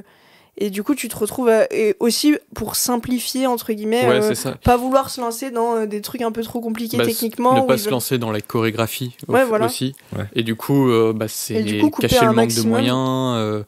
Et même pas forcément, parce qu'il y a des films à très gros budget qui sont hyper mal découpés. Oui, mais de manque de moyens dedans. En fait, ils ont mis les moyens ailleurs plutôt que dans les certaines scènes de combat. Et je pense que, pour revenir au bon, la brute et le cinglé, c'est un petit peu ça. Je pense. Il y a une sorte de manque de moyens, alors que c'est bizarrement, ça a été bizarrement le film le plus cher de la production coréenne, mais il y a sans doute un manque de moyens, de temps aussi, qui fait que ils pouvaient pas forcément bien chorégraphier les scènes d'action. Et pour revenir sur les films récents, il y en a un qui a réussi à très très très bien faire ses scènes d'action et à respirer les scènes d'action. Il y dans John Wick 4. John Wick 4. Je le connais le bonhomme. John Wick 4. C'est fabuleux. Pas vu encore. C'est vraiment incroyable ce qu'ils ont. Le mec, il a juste posé ses caméras et a dit faites votre truc. Et du coup, et ça marche. Mais je pense que aussi, du coup, pour refaire le lien avec le clip, c'est qu'il y a aussi beaucoup de gens qui pensent que pour créer du rythme, il faut créer du rythme par le montage. On le voit via des vidéos YouTube. Et c'est un enfer. C'est vrai, ça. C'est horrible. Et du coup, dans les clips, je pense qu'il y a beaucoup cette volonté de rythme pour coller avec le rythme de la musique, tu vois. Et dans les scènes d'action, c'est pareil. Et le problème, c'est que non, tu peux aussi créer du rythme en faisant d'autres choses que des cuts. Mais aujourd'hui, c'est ce qui est utilisé parce que c'est facile, en fait. Ouais. Mais c'est très, très juste ce qu'il dit Louis Sac. Je n'ai pas fait le rapprochement parce que ça me semble vraiment différent, mais les vidéos YouTube. Ah, mais c'est horrible, tu regardes une vidéo. Qui sont surcut totalement, ça. Et tu regardes une vidéo de Michou ou de Mastu ou quoi que ce soit, t'as regardé 2 minutes de vidéo, t'es lessivé, genre. Il y a des zooms, des changements de. Et en vrai, du coup, je vous explique quand même mon cheminement de pensée, parce que du coup, je sais pas si vous êtes peut-être un peu consommateur du coup de clips ou quoi. Non. Parce que j'aurais aimé savoir si c'est de ce niveau-là du coup dans ce film ou est-ce que ça respire un peu plus que ça, tu vois? Non, il y a vraiment des moments où ça respire. Vraiment, il y a des moments de dialogue et tout. En vrai, c'est dur de créer le sentiment d'un clip qui est sur 2-3 minutes. Et où du coup, quand ça va être surcuté sur 2-3 minutes, tu vas vraiment avoir la tête énorme. Alors que sur un film, peut-être il va y avoir une scène d'action qui va être surcutée, mais derrière ça va être contrebalancé par une scène un peu moins surcutée. Et du coup, sur 2 heures au total, t'as forcément pas le même ressenti. C'est ça. Mais c'est vrai qu'il y a une scène d'action aussi que j'ai trouvé pas très bien montée. Tu comprends pas trop où sont les personnages par rapport aux autres. Je sais pas si vous avez fait un peu la même chose. La scène sous la pluie, notamment. Je vois. Il y a un côté, tu le vois tirer à droite, puis plan d'après, en fait, la balle, elle arrive de droite aussi. Ça, c'est un peu le truc qui montre si le montage est bon, c'est la spatialisation. Ouais. Si tu n'arrives plus à savoir où sont les choses, c'est qu'il y a un problème. Après, c'est le vrai problème d'ailleurs des scènes Marvel. Où on comprend plus rien à la spatialisation. Je suis content parce que là, vous venez de me refaire penser, en fait, depuis tout à l'heure, je cherche un film que je trouve surcuté, du coup, et que j'ai vu récemment. Et en fait, c'est Jurassic World. Où il y a Omar Sy dedans. Et non mais je te jure, ils ont tellement cuté de scènes que en fait les personnages se déplacent d'un cut à un autre et en fait t'as que des faux raccords, t'as que des trucs qui marchent pas, le film il respire pas et t'as mal aux yeux. Parce que le cut a plus de sens. Et du coup ça m'a amené à ça et je voulais juste vous en faire part et avoir un petit débat là-dessus. Je sais pas si, juste pour clôturer cette petite parenthèse, mais si vous avez vu sur Twitter qu'il est passé une sorte de gif avec toutes les scènes de Obi-Wan Kenobi qui se met en position avec son sabre et avec tous les films et même les séries animées. Et en fait, elles sont toutes en un cut, sauf celle du coup de la série Obi-Wan. Il y a une série Obi-Wan qui est sortie où elle est genre il y a 3 cuts. Et en fait, c'est la seule où ça fait 3 cuts du coup. Et en fait, tu vois que la scène est moche quoi. Et c'est vraiment 3 secondes. Hein. Et en fait, c'est là que tu vois qu'en fait le cut, si c'est mal utilisé, ça perd son sens et ça enlève même genre la scène qui est épique où tu vois Obi-Wan Kenobi se mettre en position et tout. Le fait de la surcuter, ça rend un côté cheap et tout. Ouais. J'essaierai de retrouver. Ok. Du coup, je mets fin à cette parenthèse du coup, mais je voulais quand même juste en venir sur le truc de par rapport à cette parenthèse. Est-ce que du coup t'as par exemple des faux raccords ou des choses qui deviennent vraiment totalement incohérentes? Je t'avoue que le film il va tellement vite que tu fais pas attention. Ok, d'accord. Mais c'est quand même très surcuté. Okay. Vraiment, il y a vraiment des moments où on parlait des problèmes de spatialisation. Il y a vraiment une scène où tu comprends pas où les personnages sont par rapport à ceux qui tirent. Ouais. Du coup, c'est très étrange dans un western parce que normalement tu sais d'où part la balle et où est-ce qu'elle va aller. Là, c'était très bizarre comme scène. Je sais pas pourquoi. J'aurais pas l'explication de pourquoi cette scène a été cutée de cette manière. Est-ce que c'est un manque de chorégraphie? C'est fort possible. Les fusillades, c'est une des choses les plus dures à faire dans une mise en scène, parce qu'il faut que ça soit super bien millimétré au niveau de la chorégraphie. L'action en général. Hein. L'action, oui. Et donc peut-être que ça vient de là, parce que justement à la fin, le duel final, je le trouve tranquille. Enfin, franchement, ça va quoi. Et même la chevauchée qu'il y a un peu avant, ça va. Franchement. Je l'ai pas trouvé un peu longue.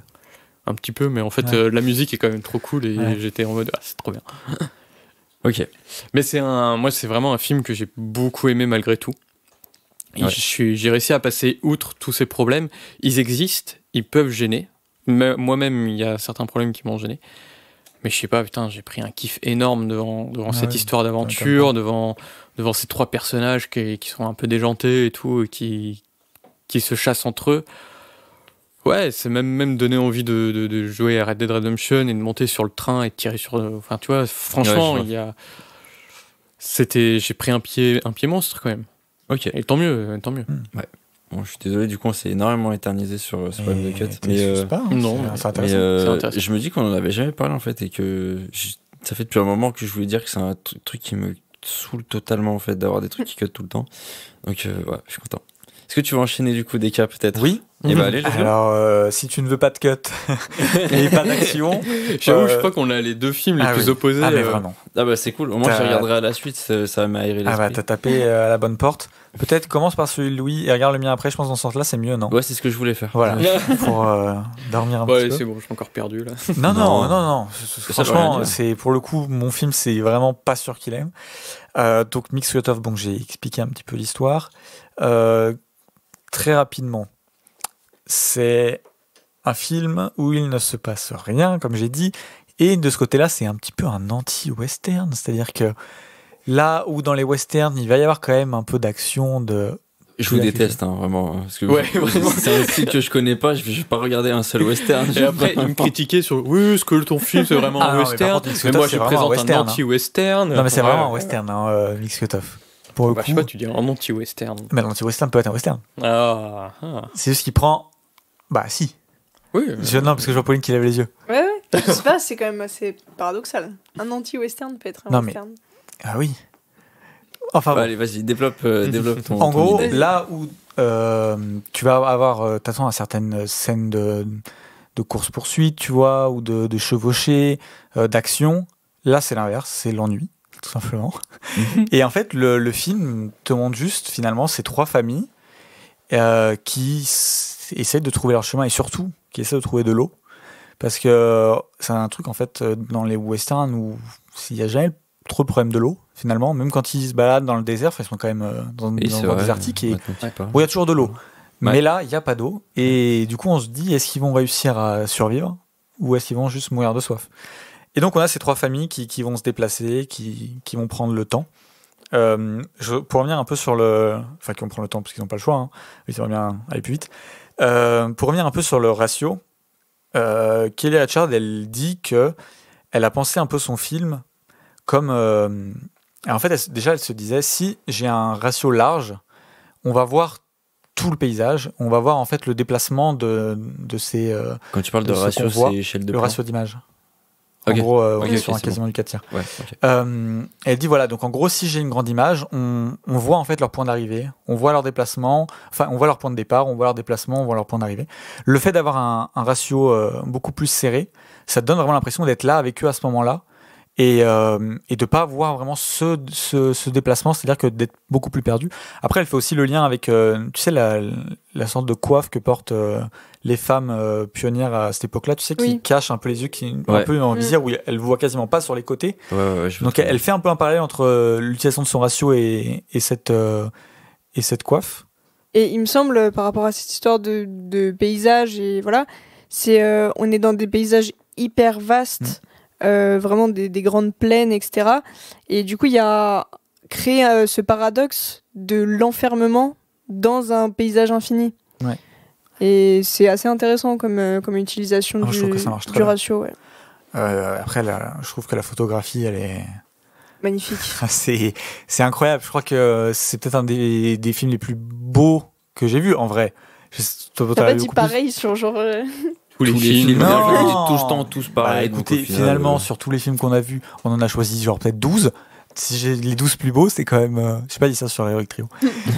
Non mais, Pauline, entre nous, il est magnifique. Ah oui, non, Les c'est sublime. plans sont sublimes, il y a une couleur un peu ouais, pastel, un peu la lumière du soleil, tout ça. Ouais, ça fait très ensablé un Oui. peu. Mais du coup, c'est très très beau, effectivement. Donc un film d'une beauté absolue.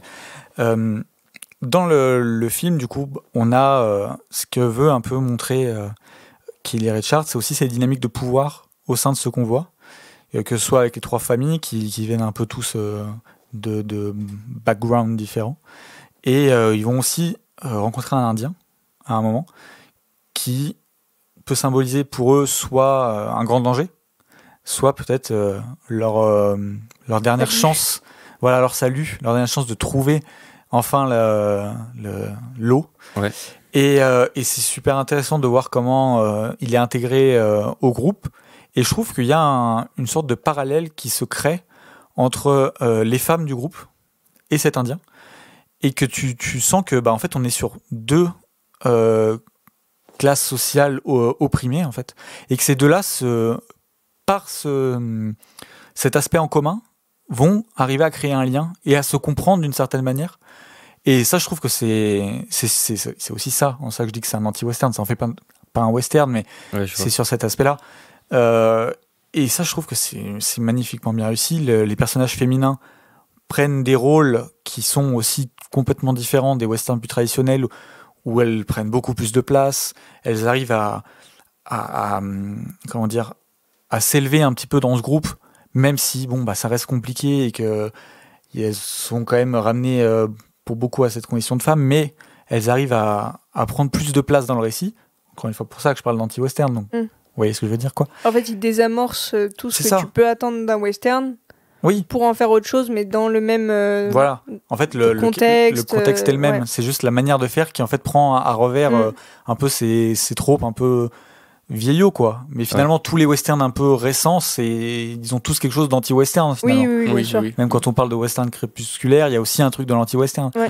Mais c'est vrai que Mix Cut-Off, c'est un film où il est qualifié de western féministe, d'anti-western, enfin, tu peux mettre un peu tous les mots qui qualifient un peu des sous-genres ou des trucs un petit peu en opposition, et c'est utilisé pour Mix Cut-Off. Quand j'ai fini le film, j'y ai repensé pendant... j'y repense encore, tu vois. Et le film, il y a vraiment un truc hypnotique avec le film. Et je saurais pas vraiment l'expliquer parce que, à la base, j'avais même pas prévu de le voir, tu vois, pour préparer l'épisode. Et je l'ai vu dans une ou deux listes, je me suis dit, pourquoi pas et tout. En plus, elle a déjà fait First Cow, bon, j'étais un peu passé à côté, mais je me suis dit à tester. Et en fait, je suis rentré dedans tout de suite, j'ai trouvé ça tellement sublime.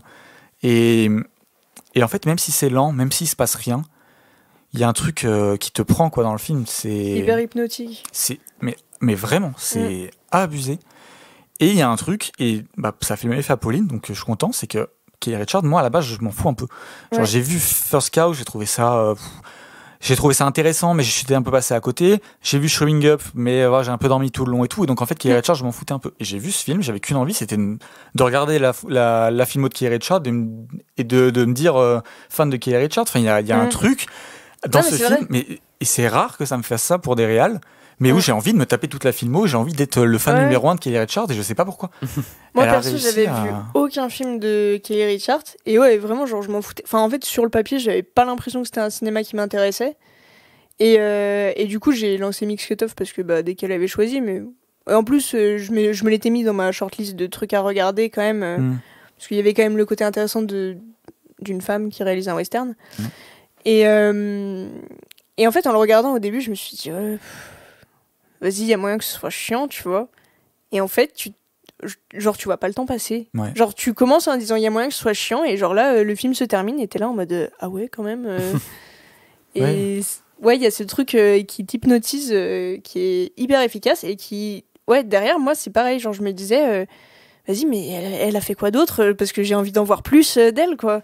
Il y a un côté un peu de drogue avec ce film, où tu l'as fini. T'as l'impression d'avoir pris une dose, t'es en mode waouh, il me faut un autre truc là, il faut que je le revoie, il y a quelque chose, qu'est-ce qui s'est passé, qu'est-ce que m'a fait ce film, quoi. Ouais, je vois. Donc est-ce que tu le conseillerais pour commencer la filmographie de Kelly Richard ? j'ai pas assez vu. Moi j'en ai t'as dit qu'il a dormi aucun. devant tous les films. Oui, c'est pour ça. Mais moi j'en avais vu aucun, et j'ai trouvé ça très efficace pour donner envie d'en voir plus, donc oui, pourquoi pas. Ouais.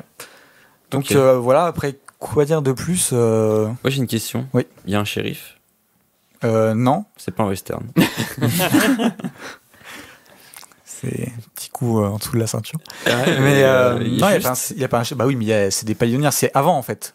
En fait, t'es t'es avant l'installation même, je pense, des premiers villages western. T'es vraiment dans la période pioneer, vraiment les pionniers qui arrivent et qui ont donc et ça c'est aussi un truc qu'on trouve beaucoup dans les westerns, c'est-à-dire que tu vas avoir telle personne qui dit j'ai envie de m'acheter un îlot de terre, donc je pars avec tout ce que j'ai et je vais chercher un peu la terre promise, tu vois, l'endroit où m'installer et créer une nouvelle vie, quoi. Et donc t'es vraiment à ce moment-là, donc c'est vraiment au début, et c'est trop bien, enfin j'ai envie de le revoir. Okay. Donc j'espère que tu vas rentrer dedans. Parce que ça me ferait chier, tu vois, et ce qui est très possible, pour le coup, que tu te dises, bon, en fait, on se fait chier, il se passe rien, on passe à autre chose. Mais vu qu'on est deux à l'avoir vu, tous les deux on a eu cet avis, et tous les gens dont j'ai vu les retours ont eu un peu cet avis, en fait, elle a un peu créé le film, enfin, en tout cas, le western contemplatif ultime, pour moi, enfin, c'est incroyable, quoi. Ok. Donc voilà. Après, le petit regret que j'ai, c'est que je l'ai vu avant de m'être renseigné sur les westerns, d'avoir vu tous les autres westerns, d'avoir lu le livre sur les westerns et tout. Donc ça se trouve, aujourd'hui, en sachant tout ça, et comme je disais avant, c'est un genre où plus tu vas regarder des films, plus tu vas les apprécier. Et plus tu vas comprendre, et plus ça va être intéressant. Donc je me dis, déjà que je l'ai surkiffé au début, si je le re-regarde aujourd'hui, avec des nouvelles clés de lecture, etc., mais ça se trouve, j'aurais là, si j'avais pu le voir là de nouveau, j'aurais pu peut-être te reparler d'autres aspects très précis, et les comparer avec les autres avant. Là... en fait, il y a un peu, là, dans ma mémoire, comme un aspect un peu de brume, le film, tu vois. Ouais. Et donc, du coup, c'est un peu compliqué de te redire un peu des trucs très précis. À part, par exemple, comme je te disais, ce lien entre les personnages féminins et le personnage de l'Indien. Mais, donc, voilà. Ok. Écoute, je pense pas avoir plus de questions. Je sais pas, toi, Louis. Non, ça m'intéresse un petit peu. Ouais. Kelly Richard, c'est une cinéaste que j'entends pas mal parler. En fait, je suis depuis quelques années Tales from the Click et tout, et c'est sa réalisatrice préférée. Ouais. Et depuis un moment, en fait, à chaque fois et tout, il en parle. À chaque fois qu'elle sort un nouveau film, il en parle. Elle sort un nouveau film, il en parle et tout. Vous pouvez aller lire l'article sur Showing Up sur super7.fr, son dernier film. Et du coup, c'est une cinéaste, j'ai lui raté tout le temps ses films. Mais tu le vends très bien, ton film, je dois l'avouer, et il me donne bien l'envie, même si c'est pas un western. Je l'avais même pas vu. Mais ouais, non, mais d'ailleurs, elle dit que quand elle a quitté l'Arizona, je crois que c'est l'Arizona, pour aller à Boston, et que c'est là qu'elle a commencé à découvrir tout le cinéma américain, dont les westerns, qui lui ont donné envie de s'intéresser, de faire du cinéma, et pour ça que bon, elle a fait 2 westerns. Oui, c'est ça. Depuis, Oui, donc, c'est ce que j'allais te poser. Elle a fait un autre western avant ou après? First Cow, c'est après. C'est après, d'accord. C'est après, ouais. Mais qui est encore, alors pour le coup, il faut que je le revoie pour vraiment en parler, quoi. Pour Ouais. statuer. Pour statuer, voilà. Je n'ai pas mis mon petit signe western tampon. dessus, mais je crois que ça en est bien. Ok. Mais voilà. Bah écoute, je pense pas avoir de questions supplémentaires à ajouter. Moi non plus. J'aurais peut-être juste une question, mais je pense que tu peux répondre vite. Ou c'est genre une succession de longs plans séquences, du coup. Pas spécialement. Enfin, c'est juste Non, mais il y a très beaucoup de lent. plans fixes. Ouais. Ok. Et C'est des plans fixes embarqués, vu que c'est des déplacements en Ouais, mais carrière. alors, ces déplacements, c'est lent. Ils vont très Ouais. longtemps. Ouais, T'as mais des c'est plans genre, très larges. c'est des plans fixes embarqués, du coup, ou genre t'es Oui, je vois. avec eux, ou c'est plus Oui, tu parce les que vois d'un C'est œil du, extérieur, tu c'est vois. du travelling, quoi. Ouais, c'est... Ok, d'accord. Ouais. D'ailleurs, Et en vrai, il y a les déplacements, mais il y a aussi beaucoup les moments de pause qui sont oui, parce filmés. que Ouais. ils vont s'arrêter beaucoup pour faire les trucs de la vie courante. Enfin, en tout cas, pour laisser les femmes faire les trucs de la vie courante. Que ce soit la nourriture, étendre le linge, toutes ces choses-là. Mhm. Qui est du coup le travail domestique féminin, comme c'est montré dans le film. Et pour la petite anecdote, ça a été très dur pour Kelly Richard de réaliser ce film au niveau logistique, parce que en fait les chariots sont tirés par des bœufs, enfin des sortes de gros bœufs quoi, et elle disait qu'en fait ils peuvent pas faire demi-tour. Donc en fait si t'avances, ta scène est ratée, il faut continuer d'avancer en fait. Ouais, T'as pas trop le choix. Et elle expliquait à quel point c'était compliqué quoi. C'est que presque à des moments ils étaient elle a eu 2 millions, ce qui est quand même rien pour faire son film. Oui. Que des fois elle se retrouvait presque à ce moment des premiers pionniers à essayer de réussir à faire le film. Et d'ailleurs elle disait alors les sources que j'ai, c'est le petit entretien qu'elle fait dans le bonus du DVD de First Cow, où elle revient sur sa filmographie, et donc elle parle de Miss Cutoff. Elle dit qu'en fait les acteurs, au lieu de faire, alors je sais plus si c'est des répétitions ou quoi, ils sont restés quelques semaines dans un camp à apprendre à faire des nœuds, à faire du feu sans allumettes, à faire tous ces gestes en fait de la vie courante des pionniers américains pour arriver à les refaire après pendant le film. Ok. Et donc il y a ce côté aussi très Training un peu avant. Ouais. Ok. Donc voilà. Ok. Mais moi je vous le conseille et Ok. voilà. Mais du coup, ça donne des très beaux plans. Du coup, c'est du travelling et tout. En plus, le 4 tiers, il rend. Enfin, c'est pas vraiment du le 4 tiers, 4 mais tiers. vraiment. Oui. J'ai déjà vu. L'Académie ratio, mais moi je suis un peu comment dire, Un bandeur de plans. un bandeur de 4 tiers, surtout. Ah ouais. J'adore. Ouais. Ok. Ouais. Enfin, déjà, C'est- Ghost Story, tu vois. C'est marrant parce que pour un western, c'est pas le format le plus. Et c'est ce qu'on disait, c'est que beaucoup de westerns classiques sont en 4 tiers. Oui, mais après, c'est surtout avec l'arrivée du western spaghetti, tu me diras. Ouais. Il y a le Panavision. Ouais. Ouais. Mais les premiers westerns, quasiment, là, dans toute la liste de westerns que j'ai regardé, quasiment 2 sur 3 sont en 4 tiers. Mm. Ou un peu plus, quoi. Mais je veux dire, Mais c'est après, c'est rare. c'est une question de technique qui n'existait pas encore. Enfin, Oui. de technologie plutôt. Ouais, mais du coup, ça renvoie aussi quand même au premier western, tu vois. Oui, bien même sûr. si c'est Mais avec des sûrement très pas beaux voulu, plans, mais- justement, de paysages en Panavision. Peut-être que Magnifique. ça. C'est vrai que t'as envie de voir des Ah, non, trucs non. en mode 4K, écran super large. Bah ouais. Où tu Ah, vois non, la mais- totalité de la savane. et 4 tiers, c'est mieux. Du désert, pardon. Moi, je trouve que le choix du 4 tiers est parfait. Je sais D'accord. pas ce que t'en penses, Pauline.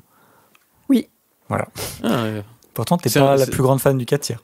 Je Contrairement à tourne moi. mon prochain film en 4 tiers. Oui, mais donc, contrairement à moi, qui est un gros bandeur de 4 tiers. Non, moi je suis une bandeuse de choix techniques pertinents Ouais. dans la mise en scène. Et là, je trouve ça pertinent. Ok. C'est vrai que tu peux faire plein de trucs en 4 tiers qui puent la merde, quoi. Même Ça, si, pertinent. en Mais fait, ce bref, n'est pas c'est un vraiment autre du 4 débat. tiers, c'est de la Oui, mais c'est un 1.37. autre débat. Mais voilà. Mais je suis d'accord avec toi, le 4... j'aime bien le 4 tiers aussi. Ah bah tu vas kiffer. Parce qu'il y a Tony Hawk j'espère. et tout, tu connais.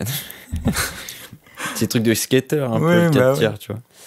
Bref, en vrai, j'ai pas envie de donner de préféré, en fait, dans cet épisode. Non. Allez voir les 3. Voilà, Allez voir les 3 En vrai, ils films. donnent tous envie, pour le coup, donc... Ouais.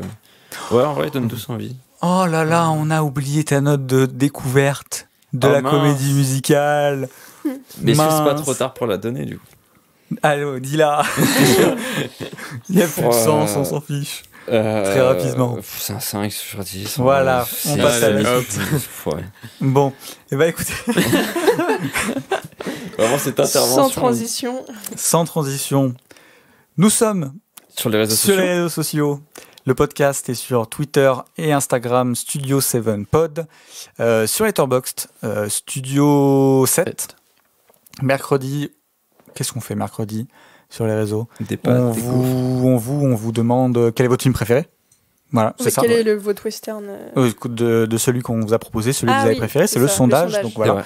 on vous partage dans les prochains jours la liste liste. aussi, du coup, qui sera complète Qui et sera finie, à découvrir sur notre Letterboxd. N'hésitez pas à nous redonner des westerns, même après la publication de cette liste. Ouais, carrément. Valable pour tous les films aussi. Valable Est-ce que, pour alors, tous les là thèmes. je pose une question du coup de boomer qui n'utilise pas Letterboxd, mais est-ce que nos auditeurs peuvent eux-mêmes ajouter dans la liste Letterboxd? Non. Ok. Et non. Non, mais Je demandais au cas où, j'étais pas tant sûr. mieux. Pas que Oui, je oui, n'ai pas confiance en nos auditeurs, mais que. Oui, sinon c'est un Pourrait y avoir fourre-tout tout et à n'importe tout, quoi. Ouais, Mm. ouais, je suis totalement Donc, d'accord. Ok. voilà. Donc voilà. L'association Super Seven, j'ai fait dans le sens inverse. Genre, Mais, Studio 7 est affilié à l'association Super 7. Je savais pas comment le dire dans l'autre sens. mhm. Bon, vous en avez déjà Voilà, beaucoup parlé. super7.fr. Super7.fr, allez voir. Vous pouvez adhérer à l'association, c'est 10 €, ça nous aide énormément et on vous remercie si vous le faites. Et On peut-être remercie qu'un jour si vous le aurez faites la chance de voir un retour de DK pas. Comment Ah, sur un Super article. 7. Ouais, un article. Ah, ouais, bah j'espère. J'essaye peut-être d'en Moi, faire je un pense pour que je vais le forcer tous les western. épisodes, en fait, Oh là là. pour forcer que tu le fasses pas et que limite ce soit des gens qui nous écoutent qui te demandent de le faire, tu vois. Non, mais. Et si vous Envoyez croisez des des cas, DM à en J'avoue. vrai, demandez-lui d'écrire un article et tout. De ouf. On va mettre une pression monstre. Ouais. C'est pas grave. Qu'est-ce que je veux dire d'autre? Nos réseaux Nos perso. réseaux, à nous, peut-être, mais ouais. avant nos réseaux, si vous aimez le podcast, Et oui, bien Ah. sûr. si Ça vous qu'on avez dirait aimé pas ces aussi. 2 épisodes sur le western, peut-être avant un épisode sur Western Spaghetti dans la saison prochaine, n'hésitez pas Peut-être. à partager, à Avec liker, Johnny à dedans. parler du podcast autour de vous. Ça nous aide énormément. Ça nous fait, ouais, ça nous fait beaucoup plaisir. Et à nous suivre sur les réseaux Carrément. qui sont. Vas-y, Frigo, quel est ton Et réseau vous pouvez me trouver sur Twitter à @frigobits avec un S à bits parce qu'il y a plusieurs bits et c'est bien BEAT S du coup. Sur Instagram à AL_SIIM et sur Letterboxd à Frigo_. Je vous invite quand même à plus me suivre sur Instagram si jamais des personnes veulent me suivre parce que j'essaie d'être actif le plus possible sur Twitter, mais vu que je suis trop sur Instagram, donc voilà. Mais vous pouvez suivre aussi ce que je fais en parallèle, que ce soit musique ou mix de films peut-être, je ne sais pas. Voilà, ça peut toujours être cool, n'hésitez pas. Puis voilà quoi. Voilà. Pauline, où c'est qu'on peut te retrouver? Alors sur Twitter, c'est @polynôme-8. Sur Instagram, Pauline-8 Janon, J-A-2-N-O-N. Et sur Letterboxd, Melvin Udall, comme le personnage de Jack Nicholson dans Pour le pire et pour le meilleur. Et Louis, où c'est qu'on te retrouve? Moi, on peut me retrouver tout simplement sur Twitter, Instagram et Letterboxd au même nom, c'est plus simple comme ça, @loulou-8 McDuck. Tellement simple qu'il l'oublie. Et, Et toi, Et toi, Dika Dika Et moi, on me retrouve sur Twitter. DK. Mais je crois que j'ai dit. Je crois que l'épisode d'avant, j'ai dit Twitter et Instagram, Oui, mais t'as dit ça. vous ne pourrez pas me retrouver sur Instagram, hein, parce que c'est pas Oui, mon c'est nom. vrai, c'est vrai. Mais en tout cas, sur Twitter, DK24_, j'ai eu un flashback. Et sur Letterboxd, DK24. Et bah On voilà. vous dit à la semaine prochaine avec un petit indice. Ouh là là. C'est que Il est à queue aussi, celui-là. Seul, non. Mais seul, on va vite, mais à deux, on va plus loin. Waouh. Ah, Je pas vous dis, mal. Premier, c'est Ah. le fromage. Je vous dis à la semaine prochaine pour un nouvel épisode. Salut. Cut.